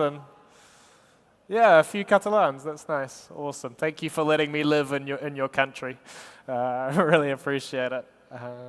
For sure. I love all this crypto stuff. As I say, I'm just like kind of learning about it, but it seems like a lot of like really fun kind of kid stuff that people do to get people involved with crypto, right? Like it's all like treasure hunts. Or it's all like you get this like Tamagotchi style pet and people are like, yeah, I love that, you know, that's awesome. Or Pudgy Penguins, I think are just making like little penguin toys now. I love that kind of thing. I like a good treasure hunt. I actually minted my own treasure. I have, this tattoo marks the spot where I buried my treasure. I actually probably shouldn't show you guys that. That's stupid of me. A little bit of an amateur move there. It's okay. Yeah, I bought, probably about 7 years ago, my older brother, he's super smart and super technical, Joe, right? And I don't know anything about any of this stuff. But about 7 years ago, he was like, John, have you got any extra money? There's this like crypto thing, and I think you should give me some of your money so that I can invest it. I was like, whatever, I trust him. That sounds good. So I did that a long time ago, and about a year, well, two and a half years ago, I was able to take out a bunch of that Bitcoin and buy a comedy club here in Barcelona. So if there is any Catalans or people that live in Barcelona, I might as well plug it. Come and see my comedy club at some stage. It's called the Comedy Clubhouse. I feel very, very grateful for having been able to make lots of money with Bitcoin so that I can then spend the rest of my life losing money on a comedy club. Feels like a bit of a treat. Probably a good time to just do some like safety announcement things, right? Like if there's a fire or anything like that, don't worry, we have fire extinguishers over here and over here as well. There's some fire exits. We've got a fire exit here and here.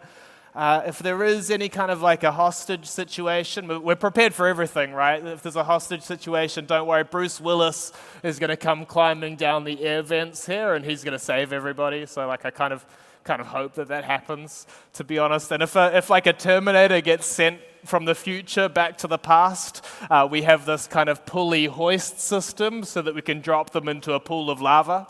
I don't know. The only thing we're not prepared for is like a zombie apocalypse, I think. There's not like, I haven't seen many good like weapons around or anything like that, you know? So it's a little tricky.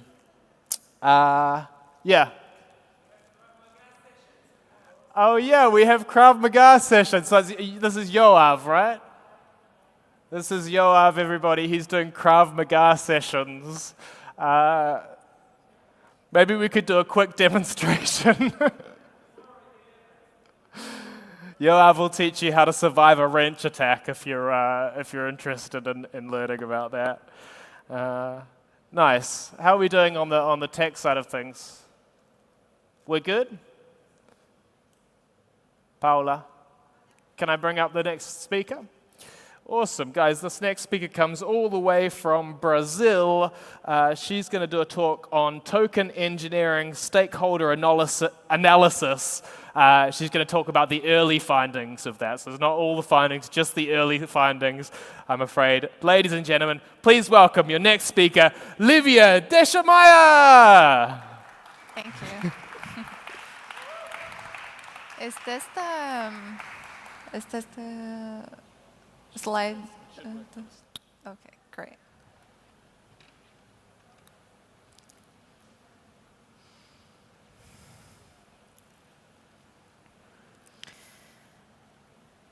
It was difficult for me to feel connected preparing for this presentation. I've been wanting to connect with very small and grounded things. I've been wanting to be in the body, to connect with the micro, the tangible, the possible. The abstraction has been putting us all in the clouds when there hasn't been a moment we need more to be grounded on planet Earth. There is something real calling. The necessity to look at interactions as the most precious thing, not only with humans, but with everything there is. I see economics as this huge map of interactions. Every transaction is a statement of value being exchanged. Currently, there is so much value still traveling the invisible. It's like we are looking at a map of the year 100.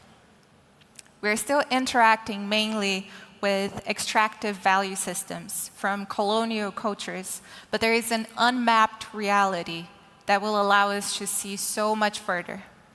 2011 movements like Occupy Wall Street, the Arab Spring, and the Indignados movement in Spain emerged from a global financial crisis. The root of dissatisfaction were in socioeconomic constraints that prevent people from feeling free and living meaningful lives. The problem is that people had no means for proposing economic reforms that could structurally change their environments.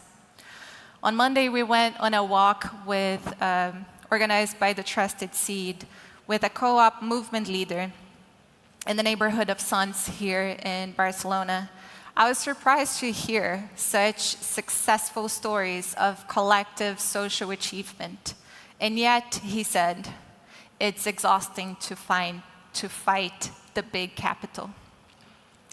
It is indeed. Capitalism is a lose-lose game. We have a lot to learn with such spaces and agents of impact and resistance. And we also have something to share. We start to have means for economic transformation that can change the course of humanity. And perhaps, for the first time, we're seeing tangible potential for transferring economic authority from centralized giants to individuals and mission-driven communities. Token engineering is a nascent transdisciplinary movement concerned with the creation of token-based socioeconomic systems.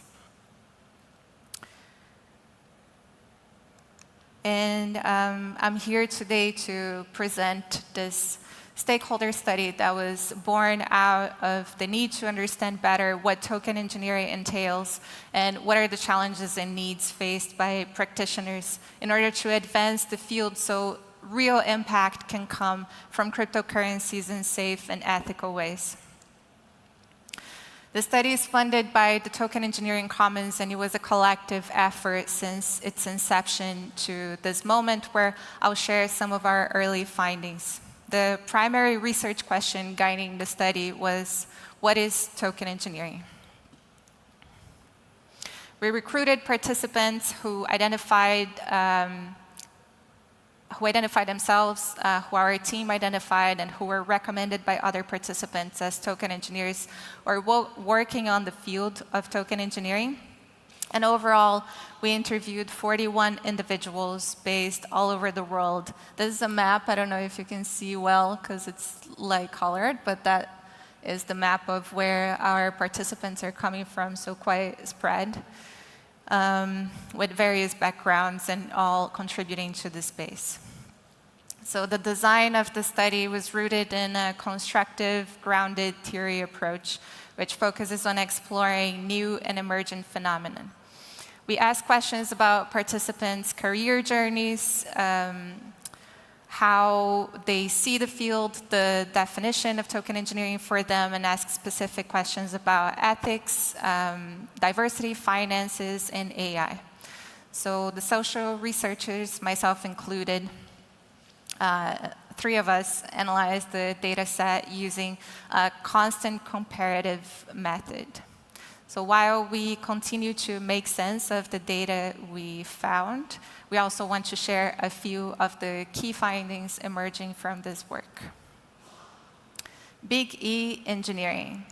One of our participants spoke about big E engineering versus little e engineering. He argued token engineering falls under the big E engineering umbrella, which has certain kinds of processes, values, and ethics baked into it, in counterpart to little e engineering from software engineering, which is more experimental and it isn't so concerned with such standards. Many of our participants endorsed the term engineering when talking about token engineering. So we asked if token engineering was even an accurate term. And a lot of people felt very connected to the engineering aspect of it because it brings a tradition of ethics and safety when dealing with public infrastructure. So some of the quotes we had was that, for me, token engineering was a selling point in the ethics space, not a new technical field. The extent to which we work on designing the automated procedures entrenched within our emerging organization is awesome, but token engineering, in my opinion, exists to bring attention to those ethics and those sort of design and validation practices that undergird public infrastructure and other sectors of Web3. Someone else said, my understanding of engineering is that there is a code of ethics, and also that token engineering has 4 pillars: economic engineering, technical engineering, legal engineering, and ethical or political engineering, because politics is ethics. Build bridges for everyone. This was an interesting story that came up. One of our participants shared that when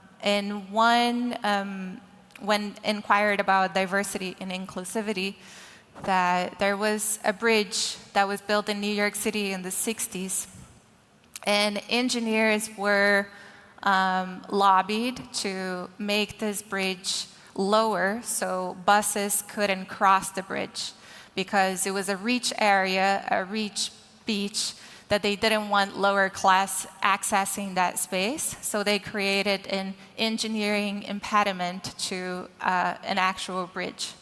So the name engineering is not enough to bring ethics to the space and to ensure that that will happen, but we need to bring diversity to make sure that voices are represented and they can mitigate this type of situation. So discrimination is not baked in design.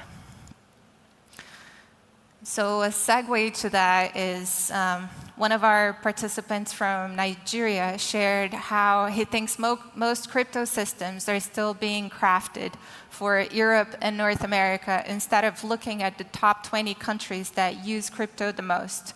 He argues that necessity can bring creativity, and that is his quote, that people need to realize that in several other places, this crypto movement is beyond the means of livelihood. It's a religion, it's a movement, it's a mindset, it's a do or die. In fact, it is that it has to work, right? So when you're dealing with people like that are willing to go the farthest, to prove their points, to do their research, to do the due diligence, they often come up with the quickest, bright enough ideas that you probably were not thinking about.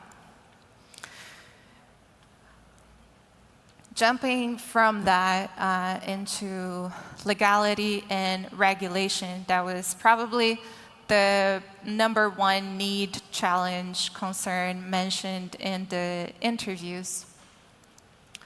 So these are some of the quotes of how worried that people were feeling about regulations, that if people were getting more and more worried about the existence of tokens, the tokens being available to users, then that's going to be a huge risk.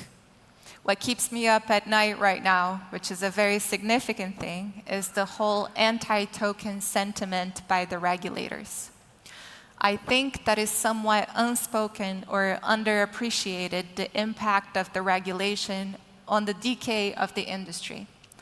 The lawyers just follow what the regulators state. I think a more interesting thing is to work with lobbying groups to lobby for pro-token legislation. And I put this slide after the last quote I just mentioned because that same participant had a provocation that how projects worried about regulation are mostly focused on European and North American regulations, but the top 20 countries that have the biggest crypto users might not be in those states where regulations are so tight. So what if there is a demand for real use cases in more flexible jurisdictions? How can we shift our attention to build for people that really need what we're building? Also, token engineering is a highly multidisciplinary space. Our data set highlighted varying degrees of identification with different roles within the field, suggesting a diverse range of responsibilities and expertise, and implying that more than a token engineering role, we are talking about a token engineering team. So this cryptoeconomic flower was mentioned a lot, and it has been around for a long time, and it was still quite representative of the expertises that we heard from participants. But I think there is a few more to add when we go deeper in the research. And one of them was cybernetics, that appeared a lot, and it's not represented here. And also communication, how people really feel the need for communication to happen, from like translating complexity topics to clients, for clients to understand better how to talk to token engineers, and just for education in general. So the multidisciplinarity hints to a role of token engineer, because it was very difficult to ping what is a token engineer. Can we even say that this is a role? So some of the quotes around that is that if you take in any engineering field, the set of people actually exercising an engineer role tends to be small compared to what engineering represents. And this next quote summarizes an interesting point, that is, analog verification isn't as common of a thing anymore, isn't a common of a thing yet in token engineering. And that's actually where a lot of the problems still exist, right? Many hacks that we've seen in the last year and a half, or DeFi type hacks, where it's about exploiting incentives. So what he's talking about here is basically what we're calling a system auditor. That is a person that would have the liability about the system they are building. So who is responsible for the design of a token system?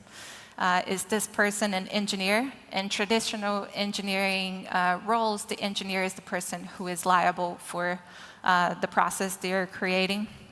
So we've been exploring this finding of a system auditor as someone that could say that they did the token engineering for the process.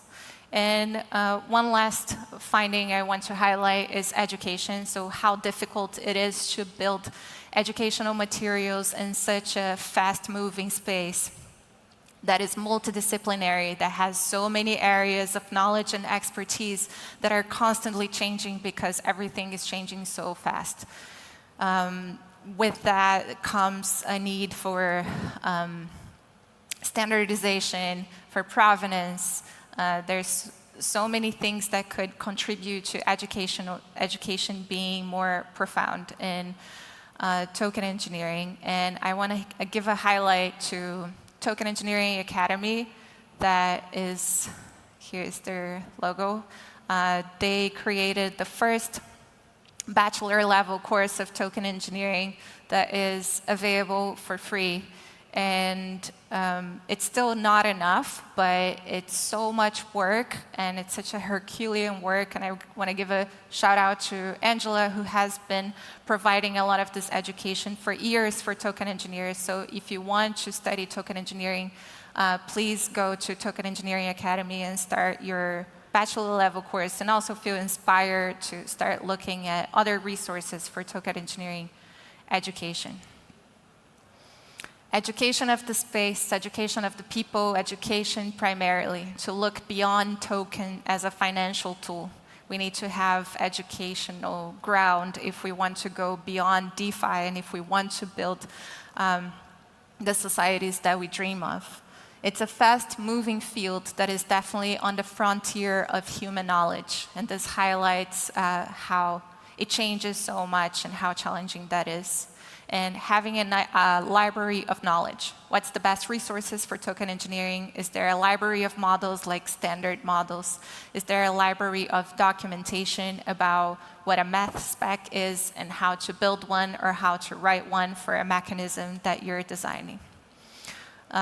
This is just, some of the early findings of our analysis, and we still have a lot to share around challenges and needs, practices, areas of knowledge, contradiction, some golden nuggets that came out of this research, and open questions. We want to engage a lot the community on discussing some of the points that came up, because this is so important for the crypto space in general, not only for the discipline of token engineering. So if you scan this QR code, you're going to see what are the opportunities to engage with us and sign up for our report when it comes up. And I wanted to finish by sharing this that I mentioned in the beginning, how it feels like what we're seeing now in terms of a value being mapped is almost as if the world map still look like this, which is Ptolemy's world map from the year 150, where, like, what is even there of what we know of the world today? Maybe something like North Africa, Europe. It's so unrecognizable. So imagine the shift in human awareness once the real size of the world started to be understood. We'll have a completely different image of the future and the potential of our interactions once crypto economies start to put more value on our maps of meaning. We'll start to have a bigger picture of what is to interact, of what is beyond capitalism, and how we can create regenerative space for us to live in. Thank you so much, everyone.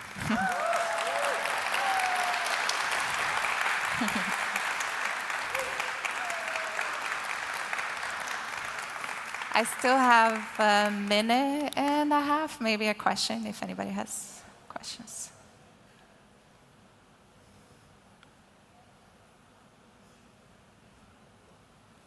Okay, thank you.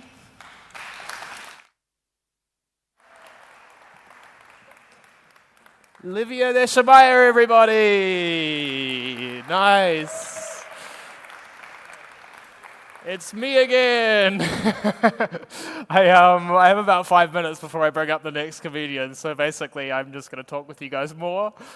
Feel free not to listen if you want. Feel free to just chat with the person beside you, or you can get up and you can scan the QR code if you want to. Or you can, I don't know, go for a coffee, come back real soon, use the bathroom, that kind of thing. Or if you have any questions for me, I'm more than happy to answer any questions as long as they're not about crypto.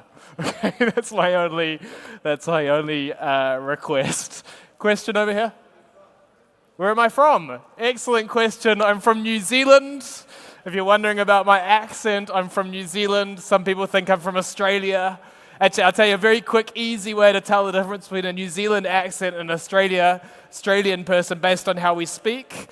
Australians are kind of like, chuck another shrimp on the barbie, right? Whereas in New Zealand, we pronounce it prawn. Prawn. So it's sort of a subtle difference, but if you listen carefully, you can tell the difference. New Zealand, in the indigenous language, you say Aotearoa, which roughly translates to the land of the Lord of the Rings. I live in Spain. Other people live in Spain? Yeah, a few people.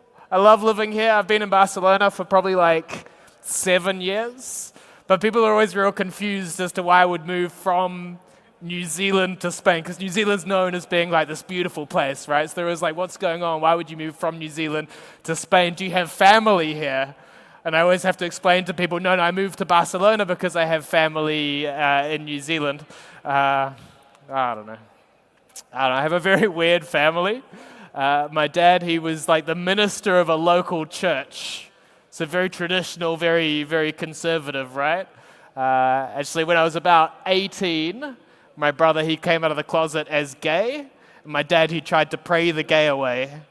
Yeah. But it actually, this time it worked, because my brother moved to the other side of the country. So, I don't know. Bit of a joke, I don't know. You guys want to hear a wild story? Livia was from Brazil. I was back in 2014, I was in Brazil. So I'm like, now as an adult, I'm not religious anymore, really. I'm kind of like, I think I don't believe in God, but I haven't told him that yet. You know what I mean? But I'm like, sometimes just such a crazy coincidence will happen that I'm like, but maybe he's real or she's real, right? Like, I was in Brazil in 2014 for the Football World Cup, right?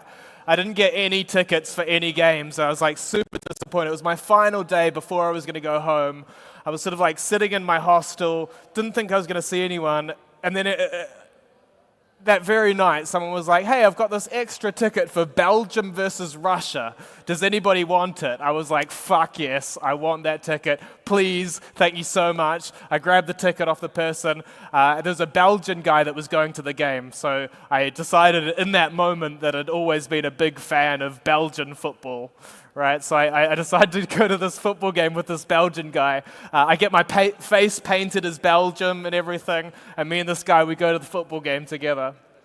So I'm like, they're outside the stadium, and we're lining up to buy a beer. We want to have a beer and kind of relax before we go in to see the game. So I get to the front of the bar, and I have my ticket in one pocket, I have my wallet in the other pocket, and for just a moment, I have to like take my hand out of my pocket that's protecting my ticket to grab my wallet and to pay for the beer, right?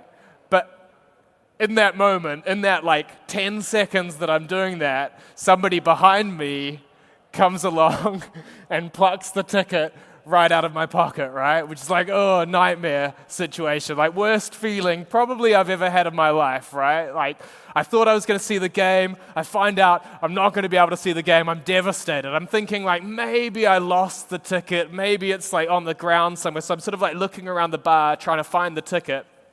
I don't find the ticket anywhere. I'm just about to give up. I start walking out of the bar to go back to the hostel to watch the game. And just as I'm leaving, someone yells out, hey, is this your ticket? They're waving a Football World Cup ticket at me. I turn around, I go, yes, absolutely. That's my ticket. Amazing. Thank you. I grab the ticket off the guy. I hug the guy. I take the ticket. I walk outside to meet my Belgian friend. And I'm telling him what happened. And I'm looking down at the ticket. And I realize that it's not my ticket. It's a completely different ticket for a completely different, in fact, a much better seat in the stadium. So someone found an amazing ticket in the same place that I got my ticket stolen, which is mind-boggling that that would even happen, right? So I go to this game, I'm thinking like, God is really on my side, God's my boy, right? Like, I didn't believe he existed until like 30 seconds before then. I'm like, now I'm his favorite. I start going to this game, and that's when I realized that my seat, even though it's in a much better seat in the stadium, it's right in the middle of the Russian section. Yeah. So I've got my face painted as Belgium, and my seat is right in the middle of these like 13 Russian guys who are all very, very angry that someone had stolen their friend's ticket. Oh my God. I don't really speak Russian very well, so it's like really hard for me to explain, like, look guys, I didn't steal your friend's ticket, you know, it was God. God stole your friend's ticket because I'm his favorite. Okay? I don't know. Yeah? Thank you, man. I appreciate that. That's very kind. This is, I think, what I'm gonna do for the rest of the afternoon. I'll go and see if I can think of a joke or a story or something, and I'll just treat you guys as like an audience in an evening. And yeah, if you like something, clap. Fuck yes. If you don't like something, don't clap. Don't give me false hope. I don't need it. I'm like cocky enough as it is. It's absolutely fine. Guys, this next speaker is going to take a little while to set up their laptop, so please just be patient while they get set up, but do make them feel very, very welcome when I introduce them. He is going to talk about mass token adoption, designing a digital wallet. Put your hands together for Mel Galderman.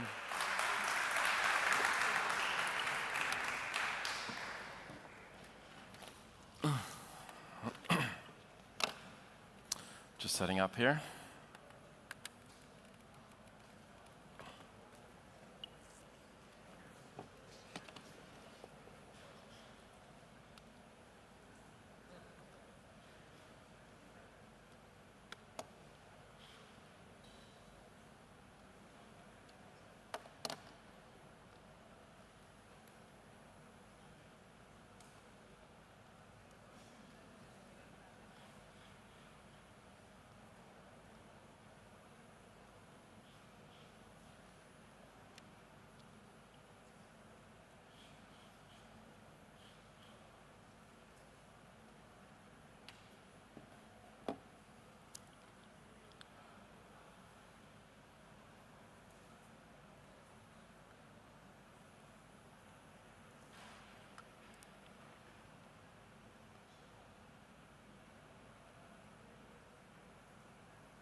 Okay, I think I'll just go full screen on that. There we go. Buenas tardes, Barcelona. It's good to see all of you guys here. I actually used to live in Menorca, so it's very nice to present somewhere that is a little bit like home. So my name is Mel Galderman. I am the, if this works, goodness.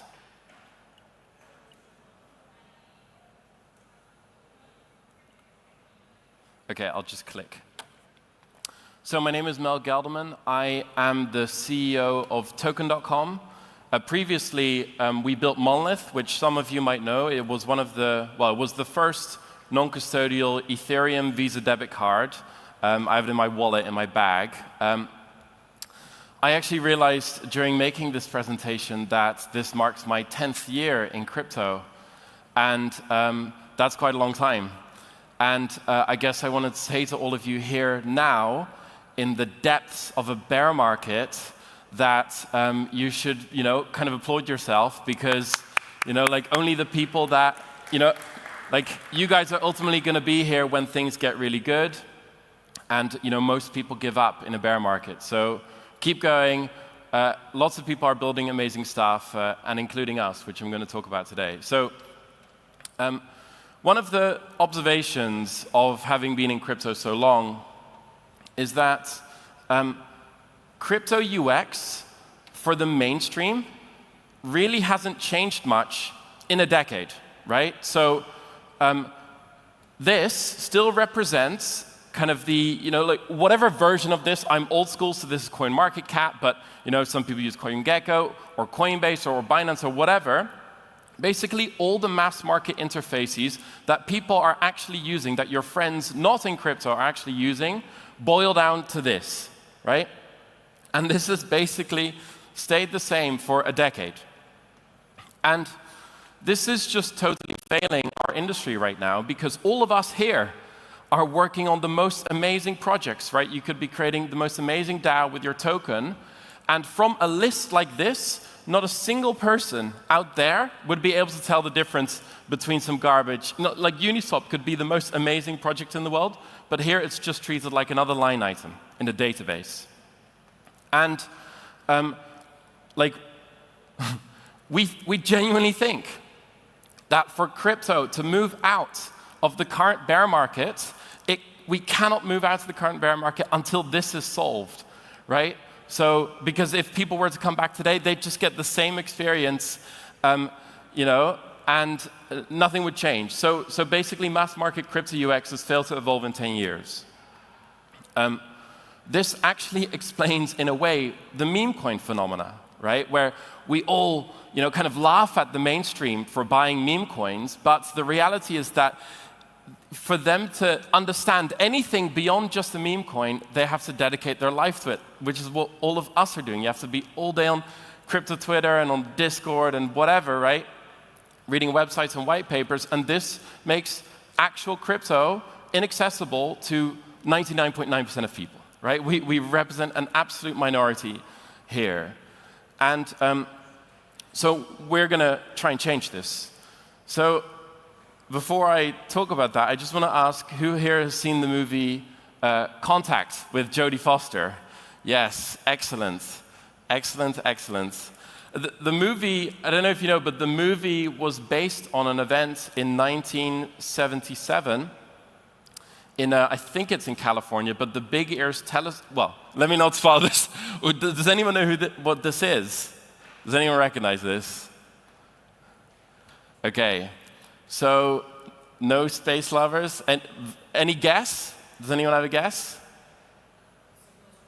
Yes, that's right. So in 1977, the Big Ears telescope, or telescope array in California, I think, made the wow signal discovery, right? The scientists overseeing this wrote wow, and each of these letters, the numbers in the letters, getting technical, represent signal strength, signal intensity, and each number represents just one 10-second frame. So over the course of this is technically 70 seconds because it took the computer two seconds to process. They saw a huge spike in intensity, and just to quantify the intensity, a 1 here represents the minimal level that they could measure. A 2 represents one statistical significance above what it's not an order of magnitude, but it's almost. And then once they hit like 9, they switch over to alphanumeric, and it goes over into the alphabet. And so you see that U there? That represents such an intensely strong signal that this was like, to date, this is still the best discovery. Over the course of 70 seconds, this huge spike. And the reason I mention this is because just like Jodie Foster, we are also looking for a wow signal, right? Like, we think that for crypto, for crypto to, again, actually, legitimately this time, become interesting to the world out there, some sort of UX revolution needs to happen, and we think it should evoke a genuine wow, like just blow people's minds, that they instantly feel, we actually want people to feel something when they interact with all the excellent work that people like you all are doing. And so, like the goal that we've set for token.com is, we're on a quest to bring tokens to life, a bit like Jurassic Park, right? We're bringing tokens, not dinosaurs, to life, and we want to leave people feeling captivated. So with this in mind, we set out to design an app, right? So token.com is just an Android or an iOS app, and I'm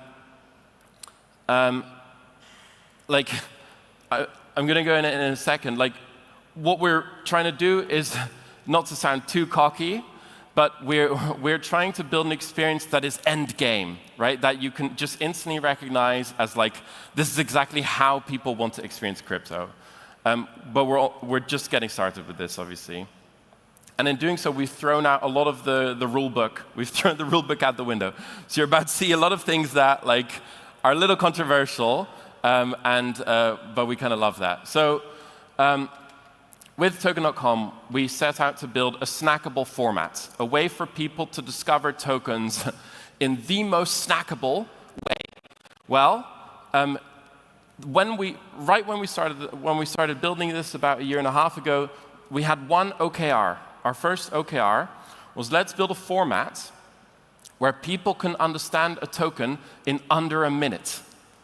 So tokens today, like you hear the story of like someone trying to discover Bitcoin and it took them a whole week and then they were all in, That is amazing, but that also isn't scalable, right? Like if there's going to be millions of tokens out there one day, right? If tokens are going to permeate society, you need to be able to understand a token in basically seconds. So the goal we set is under a minute.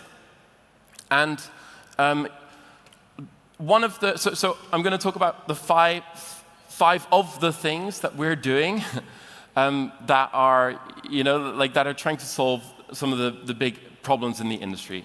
And really, the one I'm most excited about is that we want to allow tokens to tell their story. So our interface, this is like a mock-up from I think late last year. You'll see the current interface in a second. Today, we're just showing the mission statement of a token project because it's literally just version 1. But this quarter, we are going to add that token projects can upload short video. So 60 seconds, up to 60 seconds of short video. So that as you go from token to token, you can immerse yourself into the visions that all of you people, all the tokens that you people are creating have, right? Like it should be that you can immerse yourself in the Uniswap vision, right? Maybe it's Hayden on stage talking about Uniswap v4, right? And why he's excited for it. Or you want to be able to go into the Aave world in seconds. And so basically, we're trying to make a way for people to find token passion fit, like Tinder, right? Yeah.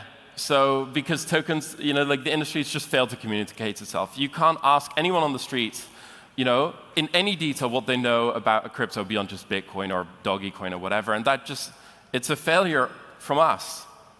So then, and here you can see the current interface. So then another thing we're tackling is like, if people figured out, well, they like this token, right? If we're making that really easy, the next thing they're going to ask is, okay, well, how much should I invest?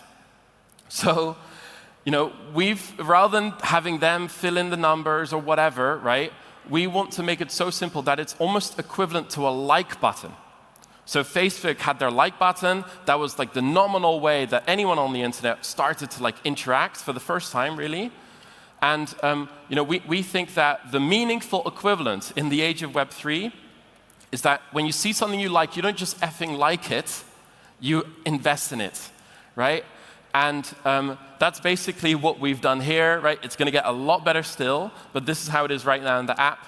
As soon as when you tap the button, in fact, you can do combo taps, right? So it adds them up.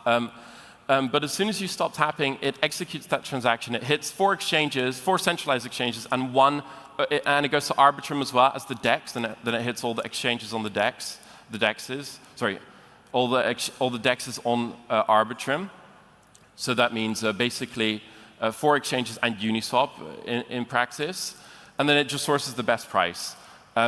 Takes about 5 seconds to complete the transaction. We've made it so simple that even buying is theoretically accessible to everyone. And the idea is that as you go from token to token, you are you're spreading out your money. You're not putting all your money into Bitcoin, which is kind of the current generation where you hear your friend has put all their little crypto money into Shiba or whatever. No, we want people to spread and invest it very easily into whatever excites them, spreading the risk as well. So the other thing is that our experience is personalized. So we believe in a future where there will be millions of tokens. And in that world, there are too many tokens for any of us to keep track of. In fact, I distinctly remember feeling that in 2020, right, during the pandemic, we had DeFi summer. And I was so stressed that as I was working, as I was building stuff, right, with our company, there were so many other projects out there that I all wanted to be kept up to date on and invest in, right? And that was just 2020. When things get exciting again, there will be a new amazing venture, token venture, every every few hours potentially, right? And so just like, like TikTok or whatever, our system knows what tokens you've invested in, what tokens you're interested in, and it will show you the tokens most relevant to you so that you're not wasting your time. If you're really into NFTs, it'll show you stuff related to NFTs. If you're really into like space exploration, then maybe a few years from now you'll be able to very easily invest in the ventures that are enabling the moon base. So yes. Fourthly, crypto is so extremely lonely, right? And we are social beings, and we invest together, right? So I might be very interested to know if one of my friends, right, has invested in a particular project, right? Like, I'm not investing by myself. And so that is actually functionality that we're also building. So I'll just go back for a second. Like, one of the things we're going to be adding this coming quarter is that at the bottom left of the card there, of this like token card, it's going to show, like Vitalik.eth owns this token, or Stani.eth, or Griff.lens, or whatever. And so this way, there's some sort of social signal that you're getting. If we want to make it that you can log in with Lens, and that you can actually see your Lens friends directly as well on the card, so that as you're swiping from card to card, you can get a sense of, like what your network is invested in. Then finally, what we will do, and this is early concept from earlier this year, but also in Q4 we will, in Q4 we will enable people to post content themselves. So let's say hypothetically, and this is what we're going to try and do. We really want like a media partnership. Imagine a media partnership with Bankless, where they can post their content. That you have a feed where you're seeing the latest token-related content from creators that you trust and believe in, and that you can directly invest from that experience, right? Yes, at ETH Prague 2 weeks ago, we participated in the Lens hackathon, and we added the ability for people to see Lens posts in our app. So if someone on Lens says, mentions ETH or Arbitrum or whatever, that'll tag the token on their post in our app, and you can directly invest from that post. And then finally, like, one of the last big things that we're doing this quarter is that on our, like, safety is a real issue, right? Like, even for us, we don't, like, the amount of token projects out there is booming, and it's extremely hard to get a sense of which are any good at all. And so we want to introduce, slightly controversially, a token quality score, basically like a Rotten Tomatoes for tokens. So at the top left of each card, we're probably going to add a little percentage with an emoji, right? That'll give you some level of indication as to whether this project's garbage or not, right? Because even between the list of things we're seeing there, there's huge differences, and an ordinary person can't tell. So we think that's what people want. People want it that simple, just a percentage, right? The methodology behind it could get really complex over time, and I really wanted to ask for help if there's anyone in the audience here that knows if there's some sort of protocol that's already doing some sort of rating system that we can just use their API and plug the number in. That would be amazing, because it saves us some work, and like, we really want that. In fact, we might aggregate. Yes, I see some shaking, some nodding heads. So thank you. And then, yeah, so just rounding up there, like, we have early whispers of product market fit, right? And with that I mean, like, for example, people lose their mind when there's like a little bug in the app, and when like something is broken for a little bit, right? We get so many messages from people. We went live in Brazil 6 months ago. So I'll get that. Yeah, so we have 90K users in Brazil, KYC'd users, of which about 5-6K are daily active, meaning they're buying and selling every day. And our app is extremely basic today, right? Like, it's literally just version 1. There's so much we have yet to build. Yeah, and like I said, if we turn off the marketing, hypothetically, these users stay. So this is early product market fit. your usage doesn't drop off a cliff if you stop bringing in new users. So we're extremely excited about that. Our App Store rating is going up. I don't know the latest. This is from 2 weeks ago. Yes. Then I just wanted to point out that you're seeing an extremely simple UX, but making things simple is actually extremely, extremely hard, right? Probably the best example that we all like is Apple, right? Apple goes to extreme lengths to make the experience something that anyone can use, but that requires, in a lot of ways, the greatest engineering efforts as well. And I want to give full credit to my team. So this is about half the team last week. In London, we had our summer party. Full credit to our team for actually building all of this, and really amazing. So our plan here is we're doing a seed round right now. We are planning to have our app in absolute top shape by the time things start to get interesting again, which, if you gauge the average Twitter vibe, it's people saying 2 years, right? We're going to be ready way before that, with a much better alternative to Coinbase, right? We don't want people to experience the Coinbase thing again, right? That limits the potential of our industry because none of the value ultimately gets expressed. They just see the numbers. People just see numbers. Instead, we think it's all about story, about the social behind it, investing in the things that you actually believe in. So we're rolling it out to basically the rest of the world, including the EU. This was supposed to happen this week. It's in dev in a bunch of countries, but joining our waitlist is probably going to be the best idea. Yes. And then, basically, just like Jodie Foster, we're trying to build a machine here. A machine here, not just for us, but for the whole industry and for humanity. Because if we build something, if we get this right, we actually might be able to, just like Jodie Foster, go into, extend across space, right? Transcend into the next era of our society here. The promise that tokens hold, if we can solve the accessibility problem that tokens have today, then we make all the things that the industry is producing, all the stuff that you guys are producing, we make it instantly accessible to everyone.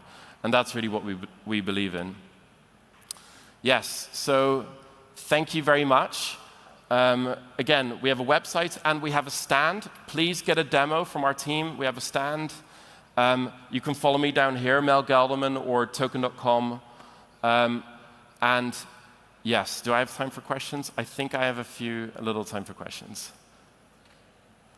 Microphone is coming. I like the UI, very nice. We recently saw people, influencers and stuff, get really burned by talking about crypto coins. So I was interested to hear about your social feed and kind of where you see that going. Is that going to be a huge legal problem in the future? Thanks.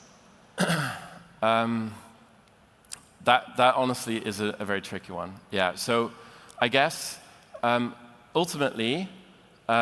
It might be very jurisdiction dependent, right? Where is the influencer? Ultimately, though, nothing is stopping people today already from posting their thoughts on Twitter, from people having YouTube channels, right? It's the people who kind of consciously are promoting terrible projects that are getting the most in trouble, right? Ultimately, from a principles level, we believe that the reason I got into Ethereum was because I saw Alexander Sander talk on stage about Mist browser, right, back in 2015. And that was a vision, such an amazing vision of the future. The way we get into stuff is by human contact. It's by telling each other what we're excited about, right? And there might be bad actors. We're trying to build a platform where it's very easy to spot the bad actors, because imagine we can actually track the performance of our influencers. So if an influencer is like, buy this token, we can see that, oh, people investing in this guy typically lose all their money, right? Or don't perform nearly as well as someone who might actually be a genius strategist here in the crowd, but never actually talks, right? But like just might, open up what they're investing in, right? Like, we think we can build a dedicated tool for people to do crypto and social together that actually solves the problems rather than, amplifies the problems of like using the wrong tools like Twitter. Twitter's not built for our industry. So yeah. But good question, and we're trying to figure that out as well. Yeah. Anyone else?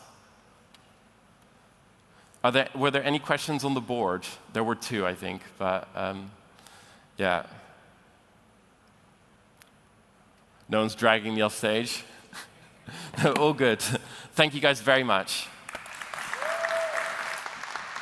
Mel Galderman, everybody! Yeah. Nice one. Jodie Foster themed speech. Does any Jodie Foster fans? I don't know. I don't know many movies. She did that Panic Room one, and then there's another one where she's on like an airplane or something like that, right? Cool. Guys, if you want to scan the QR code to join the chat room for this next speech, you can ask questions there. Sort of like the ideal is that the speakers will prioritize the questions that appear on the screens that are from the chat that maybe have been upvoted or whatever. But we obviously have the microphone as well, so if you feel comfortable asking your questions out loud, then they can bring the microphone around as well. We good? We're ready to go for the next speaker? That is excellent. The next speaker is going to talk about the sovereign Web3 contributor, navigating alignment, incentives, and getting shit done. Ladies and gentlemen, please put your hands together for Themes. Testing. Okay. Awesome. Hi. So I'm talking about my favorite topic, which is contribution in Web3. I got into Web3 about 2 years ago, and the status that I was in was more, not fun employed, but like looking towards getting much more sovereignty in my professional direction. So I had kind of explored freelance work. And working as a freelancer from a 9 to 5 was daunting, but I also had the opportunity to learn what that really meant. How do I take control of the projects that I want to work on? How do I really rely on myself for the things that I do? And what sort of impact does that have? And so I was able to use that experience really when I entered the DAO space. But what I found, and what was kind of propelled this conversation, was, I think that I could go like this, the why. I have many people who are really interested in contributing to Web3, or maybe those that have had experiences that maybe weren't so great. In this particular environment, we do have kind of, not a need, a dependency on onboarding. People don't really know where to go and how they fit in. They want to add value, but they may come to a Discord and say like, hey, I just want to help. And then also, being interested in working in the Web3 ecosystem, there are a couple of things that you would actually need to do. And so for many of them, we are in this decentralized kind of ecosystem where for the first time you enter a space in which you really kind of choose your own adventure. And so for us to kind of understand how the evolution of contribution has landed us, I think I'd like to take us a little bit step back. So contribution, like digitally, has evolved from Web 1 to Web 3. And so with Web 1, it was primarily those that people wanted to consume information or had like niche groups in which they would really be more transactional. So they post things, they would find things like that. And then Web 2, they were much more like actively engaged. And that's where we started like the real growth of digital communities and blogging and content creation. But what we also saw, though, too, is that content creators were really feeding the machine. And it was the machine, which are these social platforms, that were benefiting from the contribution. So what I found was interesting in terms of Web3 was this idea of ownership also through collaboration. I mean, I think that being an active participant was one thing that we could easily kind of transcend to, but this idea that you were also a stakeholder, that you had a choice or decision-making opportunity to really decide the direction of your community. And for that, that was new, and that was interesting, and that was also very exciting. But when we talk about the idea of sovereignty, yes, you can enter a Discord, you can participate any way that you can, but the value that you accrue and give to your community might not be from what you're expecting. Maybe it's the community that you've actually been in isn't one that is the greatest fit. So I wanted to kind of shift this idea of like, what does it actually mean to be a sovereign contributor? So then it comes down to this idea of like self-custodialship. We all heard this idea of like, not your keys, not your cone slogan. But we need one for contribution. When we look at, in terms of DeFi, like self-custody. So it's like, all right, I understand that I need to take ownership of my assets. But like, what about ownership of you and your type of activity? We don't really have that narrative in Web3 contribution. And so that's something that we do need, because the narrative that we do have when it comes to Web3 contribution is the idea of community and collectiveness. And these are all synergies that are dependent in like coordination, and these are all synergies that are dependent on a healthy culture of an organization. But when it comes to you feeling a part and adding value to your contribution to your organization or DAO, using this example, it might not have kind of the reciprocal benefit that you expect or others as well. And so what we really do need is to have this kind of conversation as to, we're glad you're here, but how do I add value and how do I accrue value for my organization? And so I think that's where it first starts. It's like you as an individual kind of take the reins as a choose your own adventure, if you will, in terms of your DAO contribution. There's no handbook or standardization when it comes to contributing in DAOs or in Web3. I was kind of lucky when it came to freelance. I was able to go on like YouTube and understand, what it really was meant to be a freelancer. What does an entrepreneur do? How do I succeed as an entrepreneur? There are no certain handbooks for that as well. And so, like I said before, there's this dependency on like, all right, well, I want to participate. I really like this idea of working in DAOs, but I don't know how I fit in. I'm not tech savvy. But I think that because we're so early, every community has the opportunity to kind of shape the way that contribution actually fits them, but also that standardization or manual of that organization shouldn't be DAO dependent. It should be collective based on the individuals as a contributor. So the idea of freedom in Web3 is definitely thrilling, right? Like I said before, not your keys, not your coin, the self-custodialship, this idea that you can enter a Discord and participate in any way that you'd like. But that's not how our original world works, right? We live in a world of hierarchical structures. Maybe pulling from my example, when I used to work in a particular environment, they were always telling me to stay in my lane. So for the first time when I worked in DAOs, or contributed to DAOs, if you will, nobody told you to stay in your lane. You can participate in any way that you wanted to. You can even listen in to meetings if you wanted to, if you were a little bit nosy like I was. Or you can add value and say, hey, I want to do this because I think it would be really great for the DAO, or submit a proposal, or participate in governance. So what we are doing is actually participating in ideas and activities that are quite new, but not new to the world, but maybe new to our experiences. And so those are some of the obstacles that, although we do see decentralization and trustlessness, the human-centric approach to this idea of sovereignty and a Web3 sovereign contributor is something that needs to be explored on a group level, but also as an individual, right? So those are things that are like asking yourself, like, why do I want to be part of this community? Who can I ask for help if I need any help? How do I add value? And so those things, really, the buck stops with you. And so when participating in Web3, as a DAO contributor or contributor in any sort of way, you have to ask yourself those questions as well. Because in order for us to actually be effective nodes in this like beautiful ecosystem of effective coordination, we all have to be effective nodes within this ecosystem of coordination.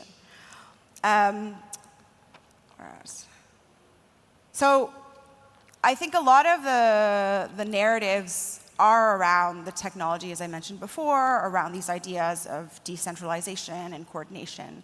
But we also need to kind of remind ourselves that there are humans behind those avatars on the Discord. So building relationships with one another is actually very important. Having allies within my DAOs and that I can talk to about my struggles have actually helped me sustain working in them, also within the bear as well. So applying a human-centric approach to things is also very important as an individual, but also like checking with yourself as well to see whether or not the environment that you're in is actually valuable for you to be in, whether it's mental or health or you know, whether it's just like good vibes for you. Because what we've also heard is that I wish our DAO would do this, or I wish that the ecosystem would provide this. But we are all individuals, and so if you're in an environment that might not serve you, or you don't add value or receive any value, then you also have the opportunity to leave. And it's on Discord, so you can really just close your computer on that end. So I just like kind of want to close with a couple of things that I learned through my DAO experience. And so just that like, kind of helped me. So when I entered the DAO ecosystem, I kind of had an idea of what I wanted to do, which in most cases to begin with was governance, but I obviously didn't start in governance because I needed to really see how I could add value to the organization. So what I did was actually leverage some of the skill sets that I had previously. And some of the things that I've noticed within contributors is because everything seems so techy, they don't actually think that they can bring their old experiences, whether professional or in life, into this ecosystem. But actually you can. You can leverage your previous experiences and skill sets within this ecosystem because majority of the activities that we do in DAOs, majority of them are non-technical. So adding value to that will actually enhance not only your reputation and your social capital and the value that you bring to your organization, but it'll also add value to the organization as well, and then you'll actually be seen. Other things that I've noticed, though, too, is identifying opportunities. So there are tons of things that you can do within a DAO, and you really just have to find the ones that you can take up on and claim ownership on and actually continue to do. Not every type of activity is the fun one, but as you continuously build and as you continuously collaborate with other people, it's really going to be a fun ride. Participation in governance. So as a, I guess, self-described gov nerd, I can understand how daunting it can be in participating in governance. But as a stakeholder within this organization, it's really important. So understanding kind of what the goals are within your organization, reading proposals, asking questions, because you are a part of a community, will allow you really to participate in ways through governance that you might not have been able to in your real life. What else? Proactiveness. Nobody's going to tell you what to do or how to do it. So it is really up to the individual to kind of put their hand up and claim ownership in what they're doing. And then more people would be willing to work with you, or you'll be able to build a reputation towards that. So that's actually like really, really important, especially in this particular environment. And celebrate your wins. So, not many of us may have suffered burnouts or disappointments when we are working or contributing to the DAO. But celebrating your small wins will allow you as an individual to kind of celebrate what you've accomplished in this particular new space as well. Because if you're happy, then you're able to continue and do work, but also add value to the vibes of your community. And so finally, within DAOs, they're all made of humans. So developing actual authentic relationships is really, really important, because out of it, you might actually make lifelong friends. So that's it for my presentation. Thank you for listening. I don't see any questions on the screen, but I was wondering if anybody had any questions. No? OK. Adrian.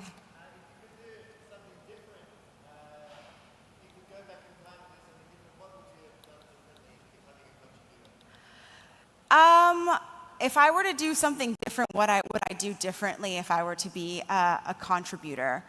I think that the way that I entered contribution was trying to be as valuable as possible. So when I wanted to, do certain activities, I didn't really look at it from a human-centric perspective, because I had come from a 9-to-5. I was looking at I could do that job, that would be really effective. But I think the thing is that I needed to kind of ride the wave and really understand the people that are participating within it, because being effective in a community sometimes doesn't really matter, right? It's also understanding how the culture is like. But I think that what I would have probably done prior to that is, rather than I'm really interested in this DAO because what they're doing, and this is kind of how I could add value by doing these particular activities, I probably would have gone through a more human-centric approach to things, do I like the vibes here? How are the people?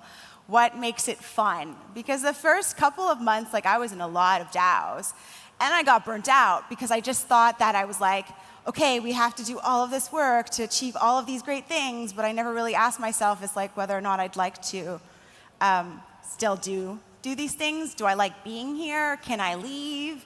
And then it became a weird situationship when I didn't leave early enough. So those are some of the things that I would do to change. So somebody had asked, do you think better onboarding sessions would improve the way people can find where to contribute? I mean, the straight answer is yes. But I think that the most prior to onboarding, I think that DAOs or collectives, decentralized collectives, really need to ask themselves why. Why are they here? What do they want to achieve? And what type of members do they really want to accept within their community? And what sort of activities can those members do to add value and receive value as well? Because by setting up those kind of standards of this is who we are, and this is the why, and this is how we can achieve it together, allows people not only a North Star at achieving things, but also allows themselves to see themselves where is most needed. And so that will actually allow the transition or the process of onboarding much, much easier. That's it, actually. So thank you so much.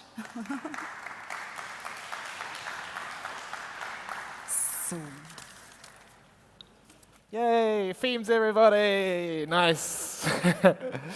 Cool, guys. In about 5 minutes, we have our next presentation, which is going to be what is Ethereum, which I'm really looking forward to because I have no idea. I've been very, very confused all day. I feel like I should have put this presentation first. To be honest, that feels like a good basis for all of us to build off of, but don't worry. Very, very shortly, we're all going to find out what Ethereum is.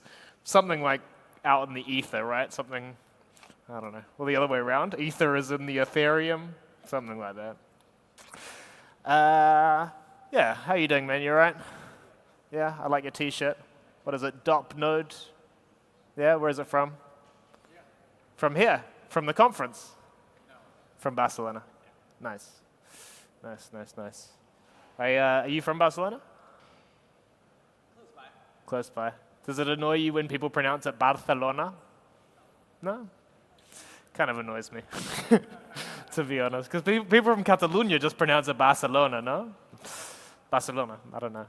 It's weird. I work as a tour guide. I had a tourist on my tour the other day saying like, John, oh my God, I love Barcelona. I love Barcelona. I'm like, why are you pronouncing it like that? You know? She said to me, John, people from Spain pronounce Barcelona, Barcelona.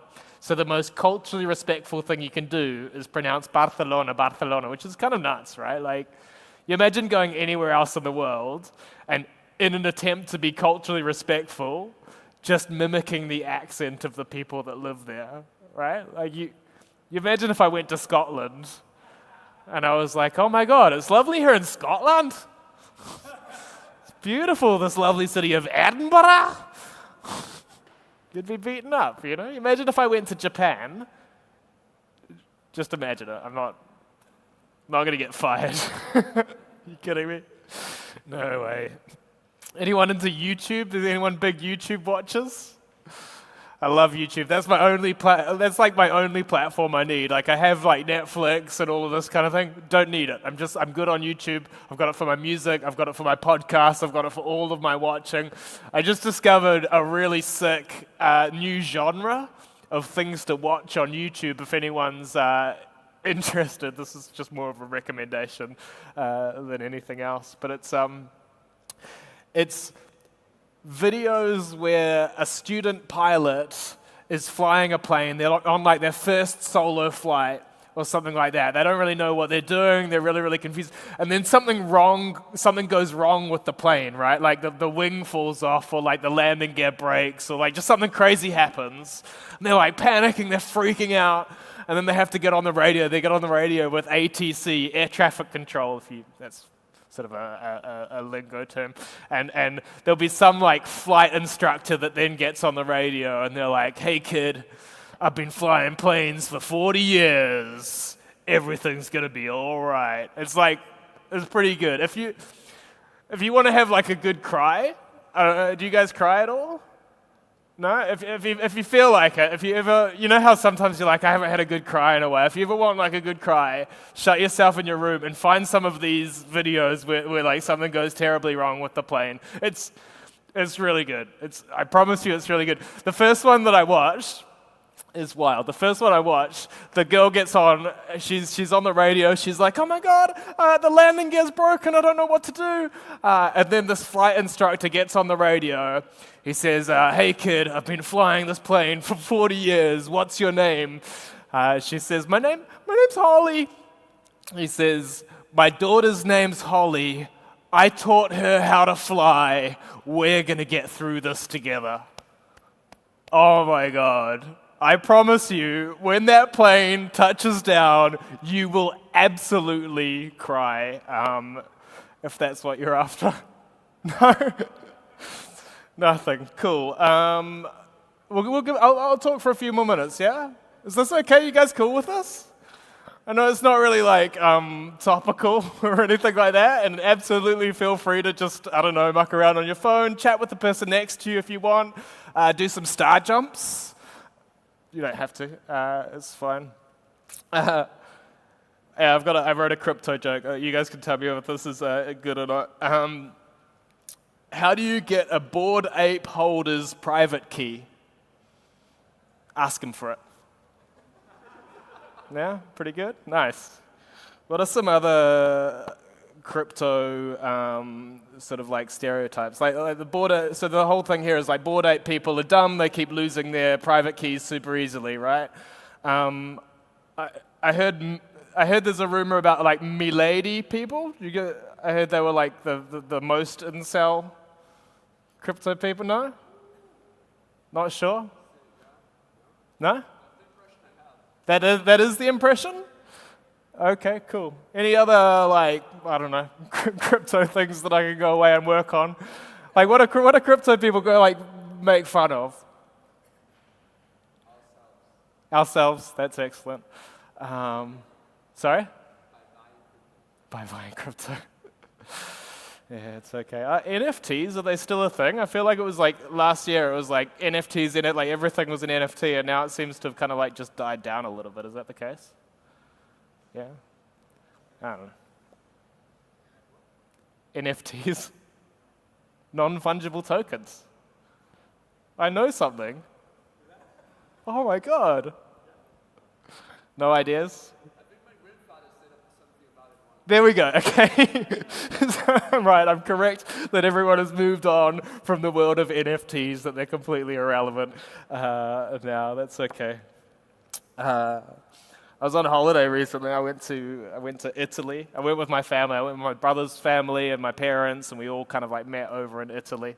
It's weird. I don't know if I like traveling in general. Do you guys know about traveling? So I don't know if for anyone that doesn't know. Basically, traveling's when you spend more money in order to be less comfortable. That's kind of what it is. Because there's nowhere as comfortable as where you live as your house, right? And there's nowhere as good entertainment-wise as the internet. Like TikTok has every single thing you could possibly want right there in front of you, and an algorithm that is perfectly trained to give you exactly what you want. You can't tell me that like me going to travel somewhere is going to give me more than TikTok can give me. It's unrealistic. It's unrealistic, you know? We stayed at an Airbnb at this, in Italy, in Sicily we were. I walk into this Airbnb, I swear to God, there's like a wall hanging, there's a sign on the wall that says, "There's no place like home." That's like the worst marketing ever, right, for your Airbnb. Are you kidding me? Imagine like you come in, hey, welcome to our Airbnb. Oh, by the way, just to let you know, you'd be way more comfortable somewhere else. You should have stayed where you were this morning, idiot. I don't know. It's weird traveling, right? You go on holiday places and you spend a lot of time like looking at stuff. Like you go and you like look at a church, or you go and you like look at a museum, right? Or you go and you look at like the beach or something like that. And I mean to brag, but I don't really need that much time to look at stuff. You know, I'm really good at it. Like when I look at something, I see it pretty much straight away. Yeah, I didn't realize it's kind of like a superpower. I'm actually very, very talented when it comes to looking at stuff. Like we went to a restaurant that had a sea view, right? My whole family, they're all fighting over like who gets to sit on the side of the table that looks out at the sea. I was like, guys, it's cool. You can sit there. It's fine. I already saw it. I saw it when we walked in, you know? It's cool. I didn't realize I was so talented, right? But I did the Louvre in Paris in 5 minutes. Boom, boom, boom, boom, boom. Super good at looking at stuff, man. Holy shit. Do you know, I don't know if you've been to like museums, but some of them, for people that are really bad at looking at stuff, so, I swear, some of these paintings, they'll have like a seat in front of them, so that for people that are just really slow lookers, right, they can like just go and sit down and like look for like half an hour. Like some people take like 45 minutes to look at the Mona Lisa. It's like, dude, I already saw it on the internet. Already saw it on TikTok. Cool. I don't know if you can tell, I'm kind of just stalling for time. We're waiting for a speaker. Oh, we got it. That's fantastic. That is really good news. I'm going to work on some stuff about crypto Zuzalu, maybe? There's like an island. No, there was like a crypto island that Vitalik had. I don't know. Yeah? Do you guys know about this? Okay, I feel like I'm getting like lost in the wrong niches, but it's okay, it's all right. Guys, finally, oh my gosh, we're gonna learn what is Ethereum. I've been on the edge of my seat all day for this. We're gonna learn exactly what Ethereum is. Ladies and gentlemen, please put your hands together for your next speaker, Vlad Zamfir. Thank you. Testing, testing. Do you guys hear me? Hey, everyone. Thank you for coming, and thank you for tuning in online later. This might be a long talk. I haven't done it before, so let's go. What is Ethereum? That is a question that's been plaguing many people for a long time. And finally, I think there is sort of a definitive answer. So, but first we need to start with some background knowledge. You know, at first there was light. It transcended time and space, and then there wasn't enough light to cover everything, and so there was absence of light, and that created tension between the worlds. created the physical universe, which we call the great dark beyond. Fire, magic, all sorts of wonderful existence stuff. And then there's the twisting nether, this other world, the world beyond the singularity, the world beyond the edge of the dark portal, the world beyond the edge of the black hole, where things are unstable and they're not like physically real, but still they have an influence from beyond the void to the physical world. There's different fundamental forces of the universe. Light is one of the two most fundamental forces. It's basically, the sort of, Christian Zoroastrian light that we're all familiar with. It gives you wisdom and knowledge. And then there's void, the absence of light. But they can't exist without each other. Order or arcane magic, orders things based on plans and, the sort of conjectures of the wizards. And basically, it requires mana, which is like this unit of energy. Chaos is disorder, the lack of order. It's basically another kind of magic, but it in turn breeds on another fundamental force called life. Life, it's a cosmic force that counterbalances another force, death, that we're about to talk about. It promotes renewal. It's basically creates the things that create order and chaos. And that's why, like order and chaos, magic come from things that are alive, right? It basically is, why we're all here, right? Because of this force of nature, the force of life. And then there's death. Death is the counter force of life. It sort of is the absence of life, but really, and also the end of life, the sort of counterbalance to life. It basically is, in some way for life, its eventual oblivion, the doom of mortal existences. And then there's the physical world. Like Azeroth, probably the most famous and most important and most notable physical world, the one where the gods, the old gods were banished. And then imprisoned by the Titans. I'm sure you're all aware that all player characters are champions of Azeroth, and everyone who's not a player character is not a champion of Azeroth. It's sort of very basic lore. So all player characters come from Azeroth, and Azeroth is part of the physical world, and the physical world is a threat to the void. It exists in opposition to the void. And that's why it's beset by this conflict between light and void. Argus. This is a world that is sort of in the physical world but has become corrupted by demons. And basically is like the sort of home world of the demons on the physical world. If Azeroth is the home of the sort of champions of light, the Argus is the home of the champions of the void. It's corrupted and it's fallen into the Burning Legion's stronghold, and their goal is to end all of existence. But still, and they need to come to the physical world to do that.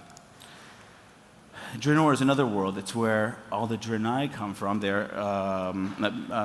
And also the home of the orcs, before it was basically destroyed and pulled into the twisting nether in this sort of constant process of being pulled into the nether, where it's sort of being destroyed and it's fractured in this thing called Outland, which is sort of outside of the physical world, not quite in the twisting nether, but in between.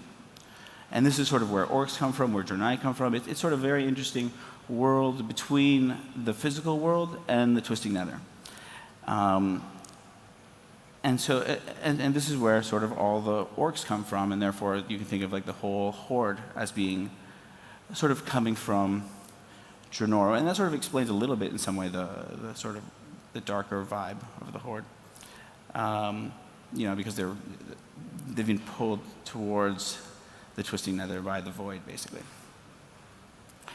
And then there's Koresh. the ancient homeland of an advanced civilization that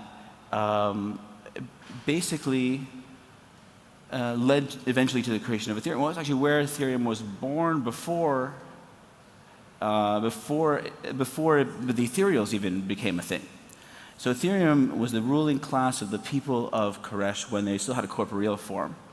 They were, a very advanced magical, technological civilization, and therefore their existence posed a threat to the Void Lords and their plan of eternal damnation for everyone. So the Void Lords came in and basically started to destroy and invade Koresh because of this threat that has to be subsided by the powers of the Void. And the Ethereum was, and still is, I guess, the legitimate ruling faction of Koresh. But now, basically, Lord Dementius sort of, and his destruction has reigned in Koresh. And basically, what happened is sort of amazing.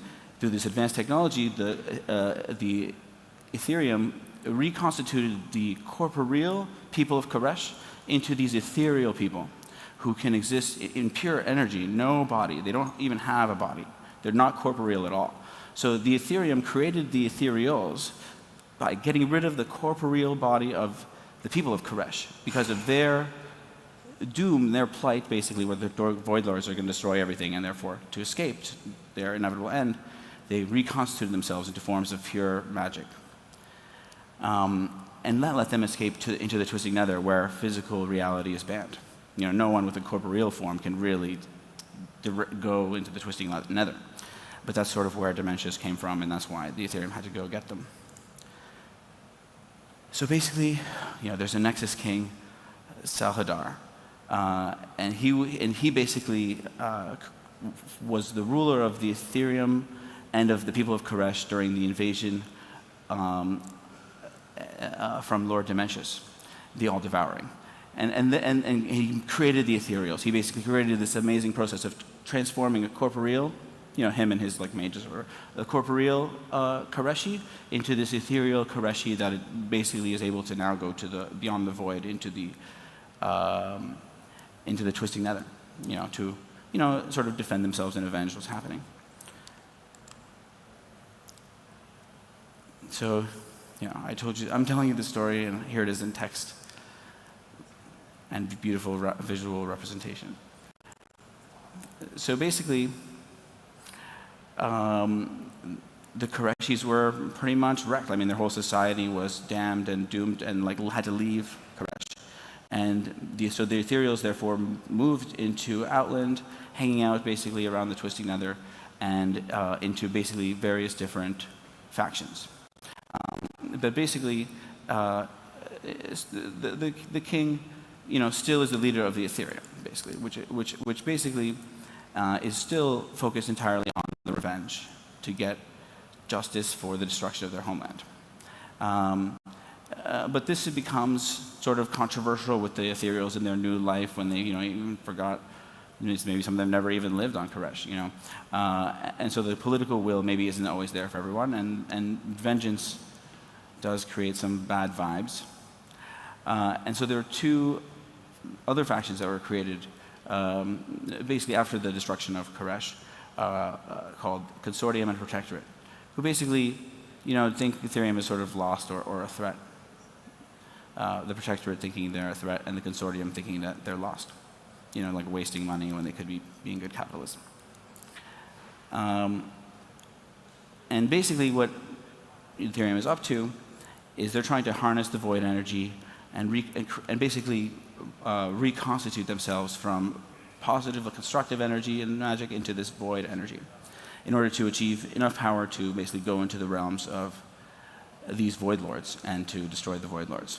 So basically they're at the Mana Forge on the verges of Outlands, trying and like taming this void energy and trying to reconstitute themselves from this constructive magic into this void magic. And then basically, champions of Azeroth come in and save the day with the Protectorate and sort of shut down the whole void ethereals operation. But thankfully for the Ethereum, eventually the champions killed Dementius in a quest later on. So there is cosmic justice, even though the Ethereums didn't themselves extract that justice, thanks to the heroes of Azeroth. So, originally the ethereals were this physical form. Here's a great representation. And basically, they were being damaged because of their physical form, so they had to reconstitute themselves from things of physics to things of pure magical energy.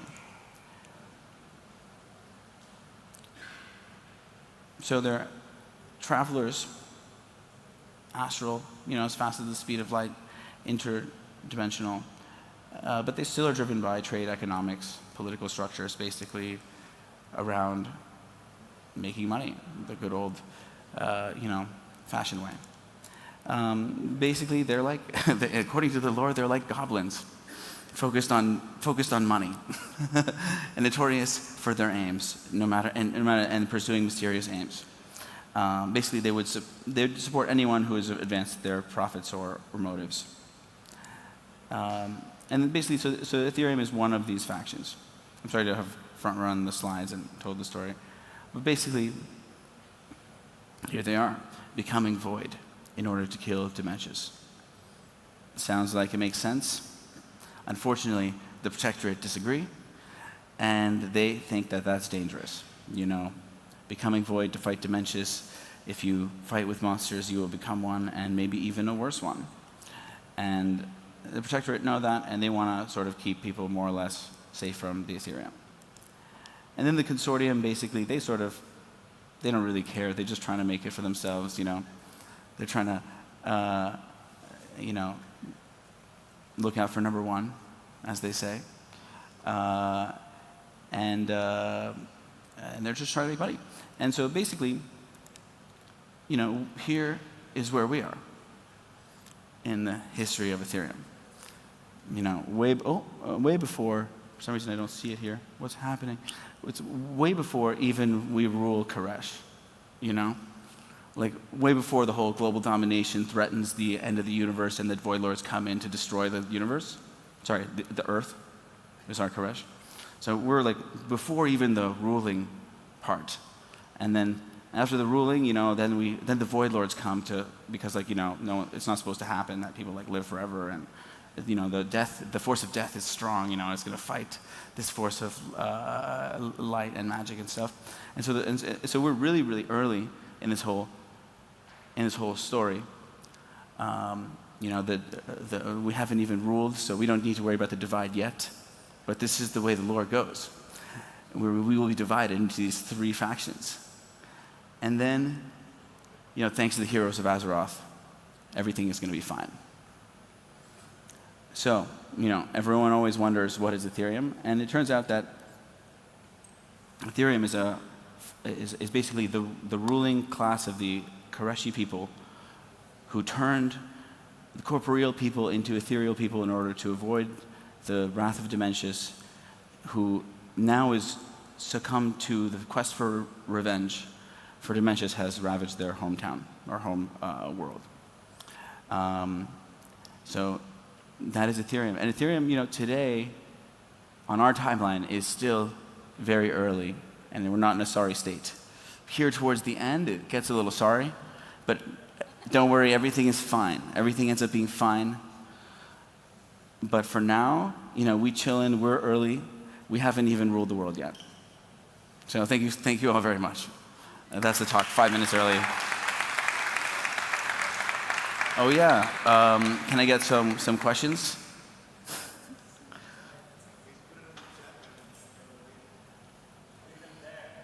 Oh, there's questions in the chat. Oh, what is Bitcoin?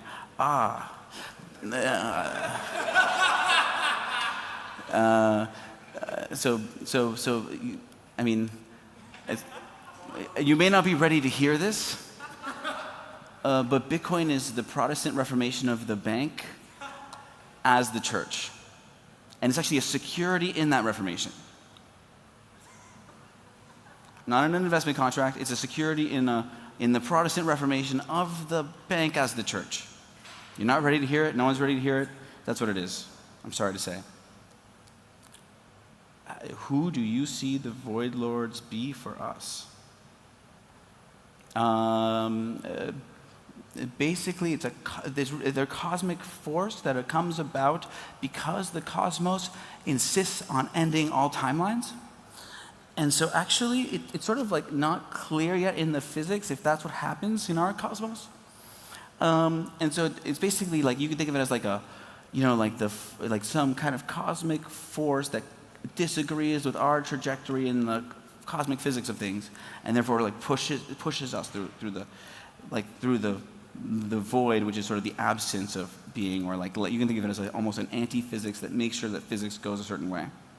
So it's like the void lords are not constituted in normal physics, and then when you see a physical representation of a void lord, it's like a, it's not really a void lord. It's like a dude who like got all I am become void about it, like the Ethereum people did.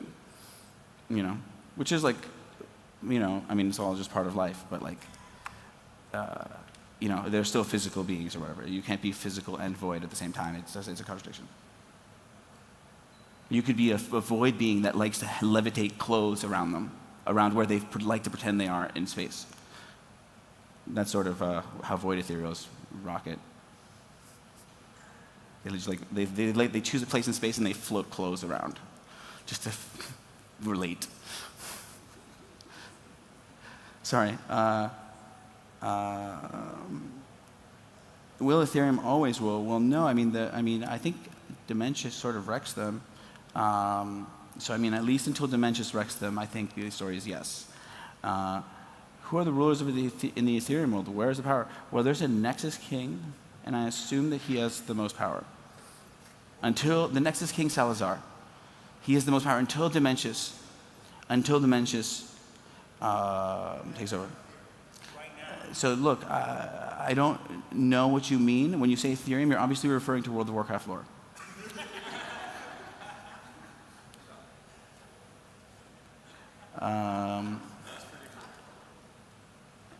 Any more questions? I mean, I can take questions from the real life audience. For the Horde. Look, Tarodar. Oh no. Yeah, for the Horde though, for real though. Yeah, they're not so bad. They're what's the word? They're misunderstood, misrepresented. They need to hire some better lawyers and some better PR people.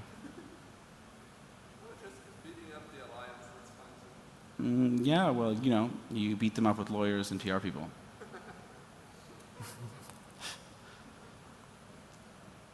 Okay, well, if there's no questions, I guess we'll yield back the time. Thank you. Thank you all. Appreciate it.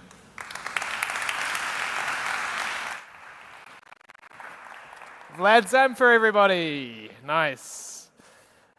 Cool. We have one more speaker today. We have lots and lots more speakers tomorrow and the next day as well. So we're going to kick off tomorrow, guys, at 10 a.m.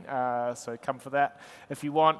After this final speaker of the day, we also have a bluegrass band that's going to come along. I just met them before. They're very, very cool people. Jacob, Justin, and Fabian. They're going to play some music for you guys. So that's going to be awesome as well. I just want to give everyone a chance to change over the tech if we need to. And of course, guys, if you want to ask any questions sort of anonymously, you can scan the QR code and get into the chat room, basically, and ask any questions there as well. Still looking to trade cards. Still looking to trade my artistic attire card for anything. I've got 2 of them. So if anyone wants to trade with me, you'll take it? Will you take it in exchange for another card? I mean, that's really... See if you've got a double. Have a look, Adrian. See if you've got a double. And... buy some, trade later. Are you Australian? No? A little bit. He's Australian, guys. I can hear it. Cool. Tech people, are we good? We're ready for the final speaker. That's awesome. ladies and gentlemen, the final speaker of the day to talk about enabling DeFi users to interact with the traditional world. Please make them feel very, very welcome. Put your hands together for Anton. Thank you, sir. Yay. So guys, I know it's the end of the day, everybody's tired, so we're gonna do some really complicated stuff here. Wait, how do I click? Do this. No, first issue right away. Which direction do I, oh, there you go, right. So this is not that type of the speech where we're gonna go into really detailed stuff or complicated things, so guys, chill. What we are going to talk here today, and I'm going to start with a very hot take. I think that we still live in a sandbox. Over the past years, we as crypto industry, we've enabled and we've built amazing primitives. We recreated traditional finance primitives, and we're starting to build the new ones that don't even exist. But have you ever thought about how cool things we can do, but they're really siloed? Does your lending primitive that you can go and take a loan somewhere in Av in 10 seconds, collateralize, still have an exposure in an asset, does that make sense to an outside world? Can you really utilize that? Can you pay with that for your rent? Can you pay for that in a coffee shop? No. And that's the problem. And the problem is with on and off ramps. I mean, why do we still have to talk about on-ramping and off-ramping in 2023? Why do we still have to think about, okay, this merchant does support crypto, this merchant doesn't support, this one does support that, this one doesn't, oh, this one is only BTC. That's pretty nuts, right? And that's 2023. Let's take a look at the simple on-ramping solution, right? And that's basically what we think is a norm. So first, well, you have a bank account, or you have a debit card, a credit card, that's already existing, right? How do you on-ramp to crypto? What do? You go to a crypto exchange. Then, what do? Well, crypto exchange gives you a list of assets that are available to you to buy, so you have to buy that. How do you enable, or how do you get to this next stage of, this our little sandbox of DeFi and primitives and all these amazing cool things that everybody, or all your friends are talking about? Well, you buy that asset, but then don't forget, if you want to interact in DeFi protocols, you also have to have gas. So, okay, let's say you've bought some, I don't know, USDC. Now you also need some ETH, if it's, let's say, ETH mainnet, or some L2s, or maybe you need some Matic if it's on Polygon. So don't forget to buy that. All right, what do you do next? Then you Googled what's the best wallet out there. You saw a bunch of MetaMask scam replies on Twitter. You thought, well, that's a good option. You downloaded MetaMask. Then what do? You have to transfer your exchange to that wallet. Well, you already got charged. All right. What do? Well, then, with that wallet, you have to then actually go to the dApp that you want to use, you connect, and then you can interact with the contract. And that was just a very simple experience from how you can get from your money that you have in your bank account, that's how you get paid, or etc., to that cool crypto stuff. Oh yeah, don't forget about executing the transaction. When we're talking about off-ramping, it's also same stuff, right? You go to some protocol, you execute the trade, you get into the vault, you collect the yield from the vault, you do whatever you want it to do, and then you have to follow all that way through back to the money so that you don't need to check the maps where I can spend my crypto, so that you don't need to Google the thing beforehand and be like, okay, is it going to be accepted or not? What if there was a way to cut that? What if there was a way, I have my wallet, the wallet of my choice. If I like this brand, if I trust this wallet, if I like it, the cold storage wallet, a hot one, if it's a multi-party computation wallet, if it's a account abstraction wallet, Zoo wallet, whatever it is, you name it. You just have that wallet that you trust, and that wallet is the connection to your off-chain finances. Is it even possible? Is it even possible, or just like, let's just imagine for a second that it is possible. What could you do? Then you could enable really cool things. So things that we as an industry have been fighting for. You could have self-repaying loans with protocols. You could have basically your true DeFi savings account that actually pays to your IBAN, and that you can spend that yield and pay for your rent, or I don't know, just send it to your mom. You could have zero interest loans against the collateral that you would like to carry. The point is that if that thing would have been possible, you could enable all of the other cool things, like, for example, buy now or pay later on the card. But that's not even that. The world is even larger than that. Every logic, or almost every logic, that other people, other teams have built on chain is something to do with money, or form of money, or somehow links to money. And what it means is that that can be enabled. So let's just imagine for a second if there was a world and you could have all of those amazing opportunities with you on the card today. Well, you could ask me, Anton, all right, that was very intriguing, 6 p.m. I want to go and have some tapas and just drink, like, let's get over with this, I'm done. How would that work, right? So how's it even possible? Is it even a thing? Is it one of those speeches? I'm all for all the good stuff. I'm all against the bad stuff. The point is that that's something that I use today.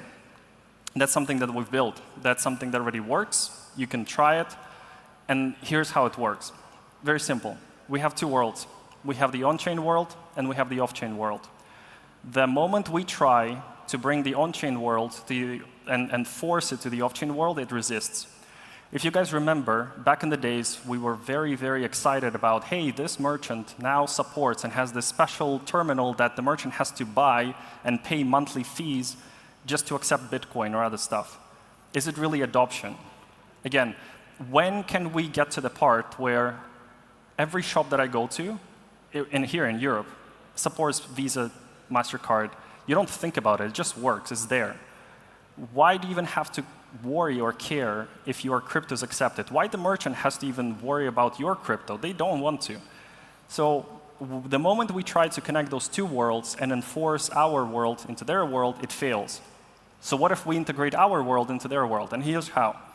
And very simple thing, again, if I can say it, that we just have the layer in between two things and a separate, isolated infrastructure in different networks, because different networks also don't talk to each other, and we're going to talk about that in a second.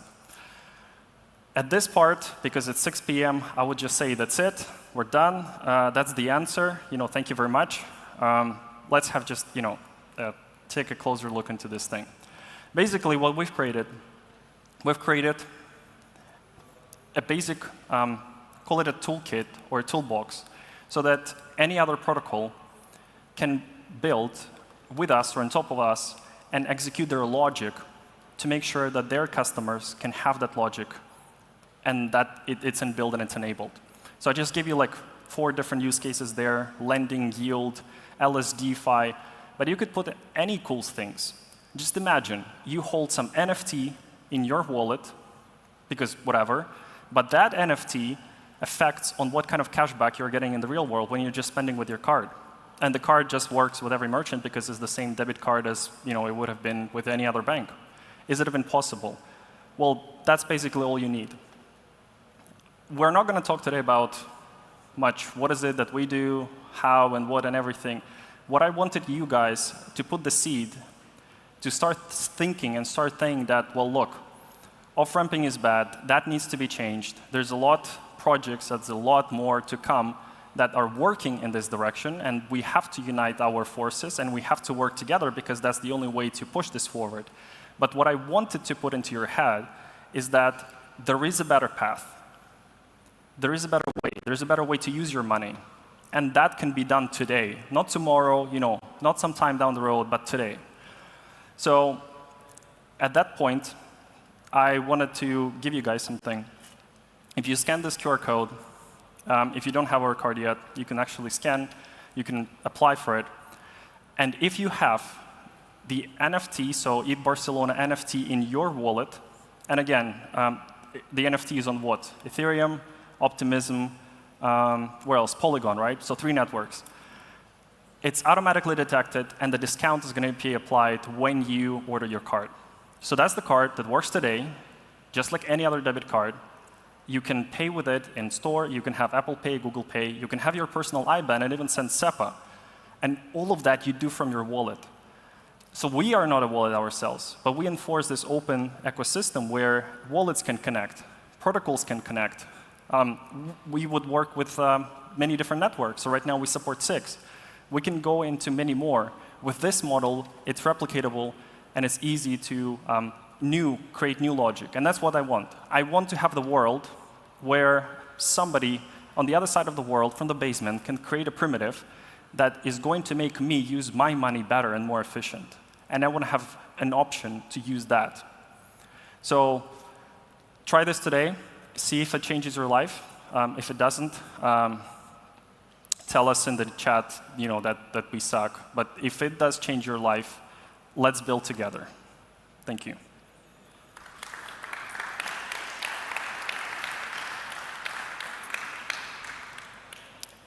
We have a few minutes. I'm pretty sure there's going to be no more questions, if any. If you guys have questions, happy to answer that. If not, let's get the party started, right?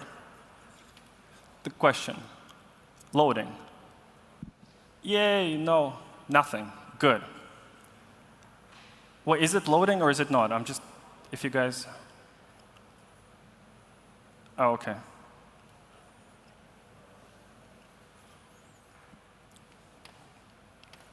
Yeah, thanks for the presentation, first of all. I'm curious to know if you're covering only Europe, or do you have plans to apply to other markets like Latin America? I would say as and I think Mel was here before, right? He talked about this jurisdictionality. Yeah. So I think every project, every company wants to be accessible everywhere, right? Because who wants to self-limit to provide the solution to customers? But this is where it takes time, it's more expensive, and this is why we need to collaborate and work together. So that's why there's a company, there's a project that holds a license in this region. Can you work with them, right? There's a company, a project that holds a license necessary to provide these kind of services in some other region. You work together. And this is probably the only path to have the global coverage, because right now there is no working product that works across the globe where you can spend your money as easy in crypto as possible. So that's the stage to get. We definitely want to be global accessible. And probably, I saw a very common question. Why Europe? Why is this available in Europe and not elsewhere? And also for everybody to understand, this is not that because for some reason teams love Europe and hate everything else. It's because it's purely pragmatic reasons, right? You get one license and you're available in more countries than one, right? There's the entire European Union. There's a cost to it. There's a regulatory clearance. But then if you go outside, it's per country. And then that's where people start thinking, OK, how much money is it going to cost us? Do we have that budget? Is it make sense? So the only way for smaller projects, larger projects, to do that is to work together. Can you explain a bit more the business model behind the product? I think when it comes to off-ramping, on-ramping, everything is pretty much the same, right? Typically, projects charge you for that operation. So if you want to get from your crypto to your fiat, that's where they charge you the fee. Same thing for us. But I believe that can be changed, and that can be changed to working with these primitives. So imagine this. You build a protocol that allows you to earn yield on the T-bills, tokenized T-bills. So you earn interest. So what happens is that you can build the logic saying, you know what, every time I earn $20, off-ramp it automatically. So you don't need to do anything. It's just there, right? It comes to your balance. You just open it up. It's there. What if you could charge a small percentage fee or like that markup, right, on that operation? So then it becomes a more interesting model where you only pay for what you're actually looking for, what you need. But typically, yes, same for us. It is the percentage on the off-ramping. Which percentage? 75 bips. So it's 0.75. OK. Thanks.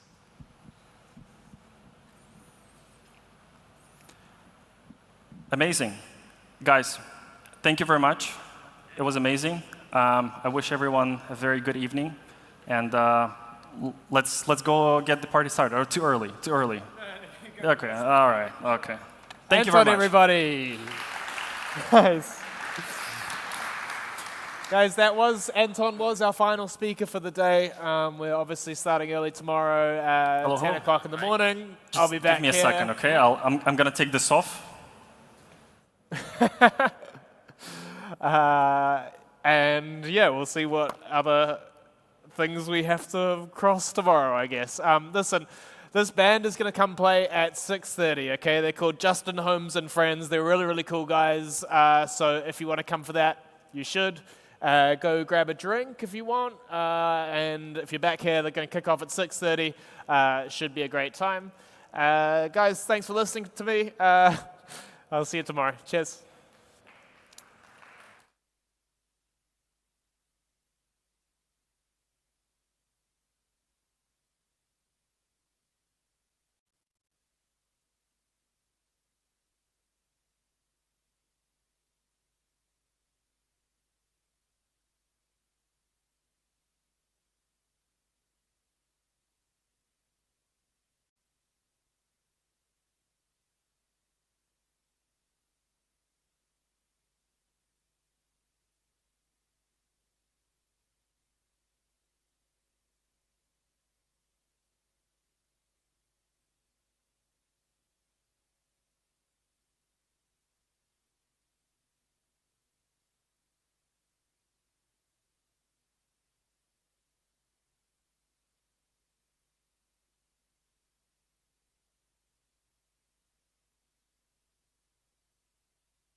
hands will have to move. There is power underneath the sugar and the flour and took away our teeth. The bag was watered down 'cause the ATM was leaking. There's never enough oil when every wheel is squeaking. And the missiles propagate the database estate. The empire rolls on by keeping spreadsheets up to date. And the planet pays the fiat interest rate.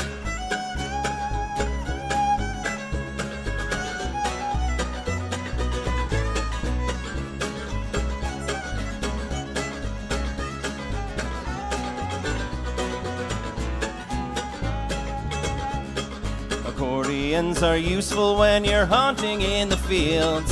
Announce your presence loudly and save your swords and shields. Wake up with a memory of a story you were told.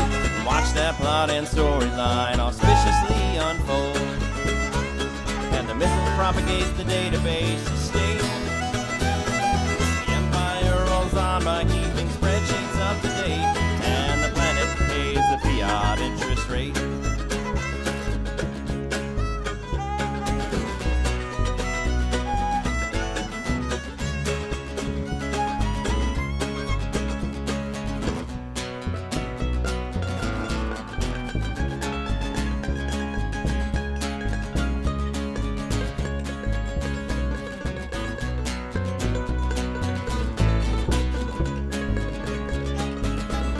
Asked the governor to help us find a block, but he blamed us for his hastening of battleships and clocks. The next time that you hear that your note is pouring smoke, find the banker's dagger on the royal assassin's cloak. And the missiles propagate the database estate. The empire rolls on by keeping spreadsheets up to date, and the planet pays the fiat interest rate.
Man, why is an upright bass solo so refreshing? You ever wonder that? Oh, it just gives the whole thing a new...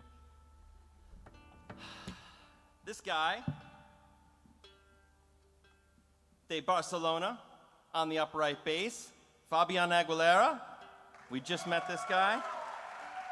And we are having an absolute blast playing with him. On the fiddle tonight, we have Kuba Hejhal from Radnica, Czech Republic.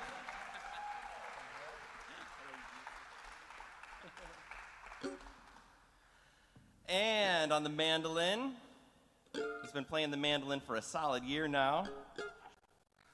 the Ethereum DevOps team's own Jakub Wysocki.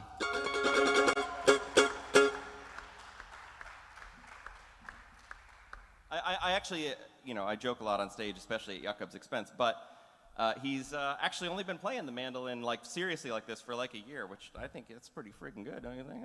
He's killing it over there on that thing.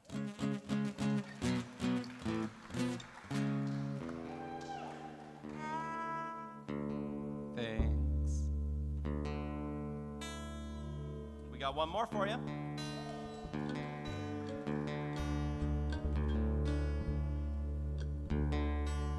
From the bottom of my heart, those of you that come to see us over and over and over again, I'm just so thankful. When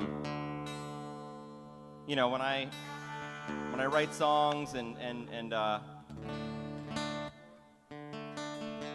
record them and find just the right session musicians, it's so awesome and important to me to kind of imagine you all in my mind's eye, those of you that have seen, I don't know how many times some of you have seen me now. The benefit for me, which you might not realize, is that when I'm sitting in the studio or when I'm in front of my IDE and I'm thinking about the future that I want to create, I often am able to kind of summon your eyes from all the time playing for y'all, and it's very important to me that I have sort of been able to copy and paste some of your lovely attention and vibration and response into a zone that lives in my subconscious. And I just really, we're obviously going to keep playing a lot more shows. I think this record is going to be great, and if you can keep coming and seeing us, I really appreciate it, and I hope that you do.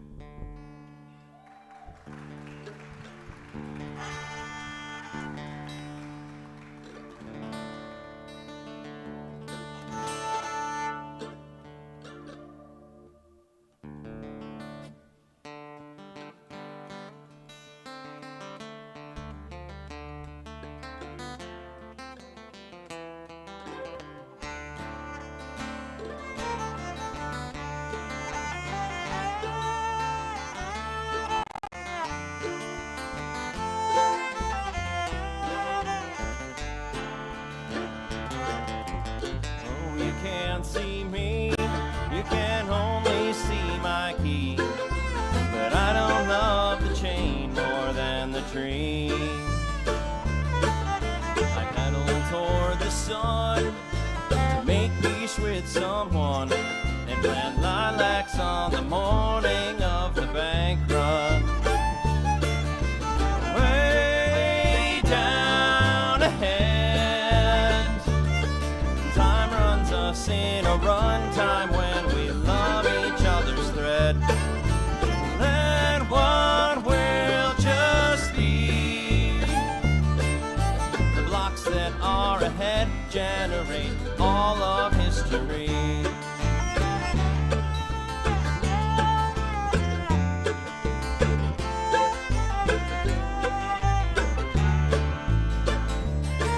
A caress across the chains, I sent one lover grains through consensus tubes of secrets and chicanes. A zero knowledge proof is for thundering hooves through a storm of scams of talking heads and bloodstained pillar roofs. Way down ahead, time runs us in a run time when we love each other's thread. Let what will just be. The blocks that are ahead generate all of history.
right, thank you, y'all.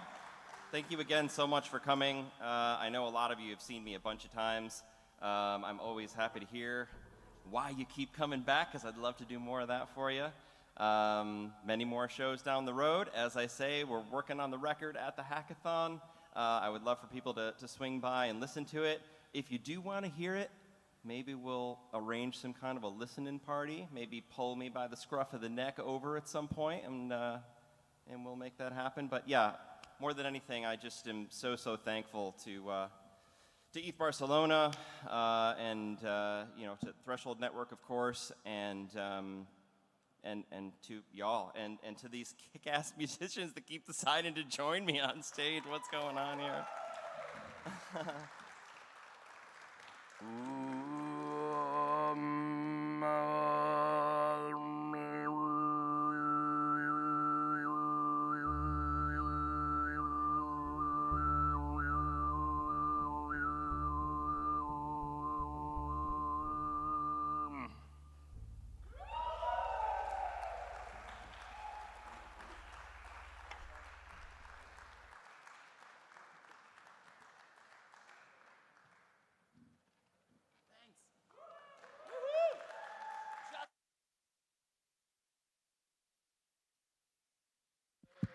Hola, hola. Okay, thank you, everybody. Yeah, thank you, everybody. We'll just invite you kindly to go to Lunar Park, where the bar is, and we'll see you all tomorrow. Thank you.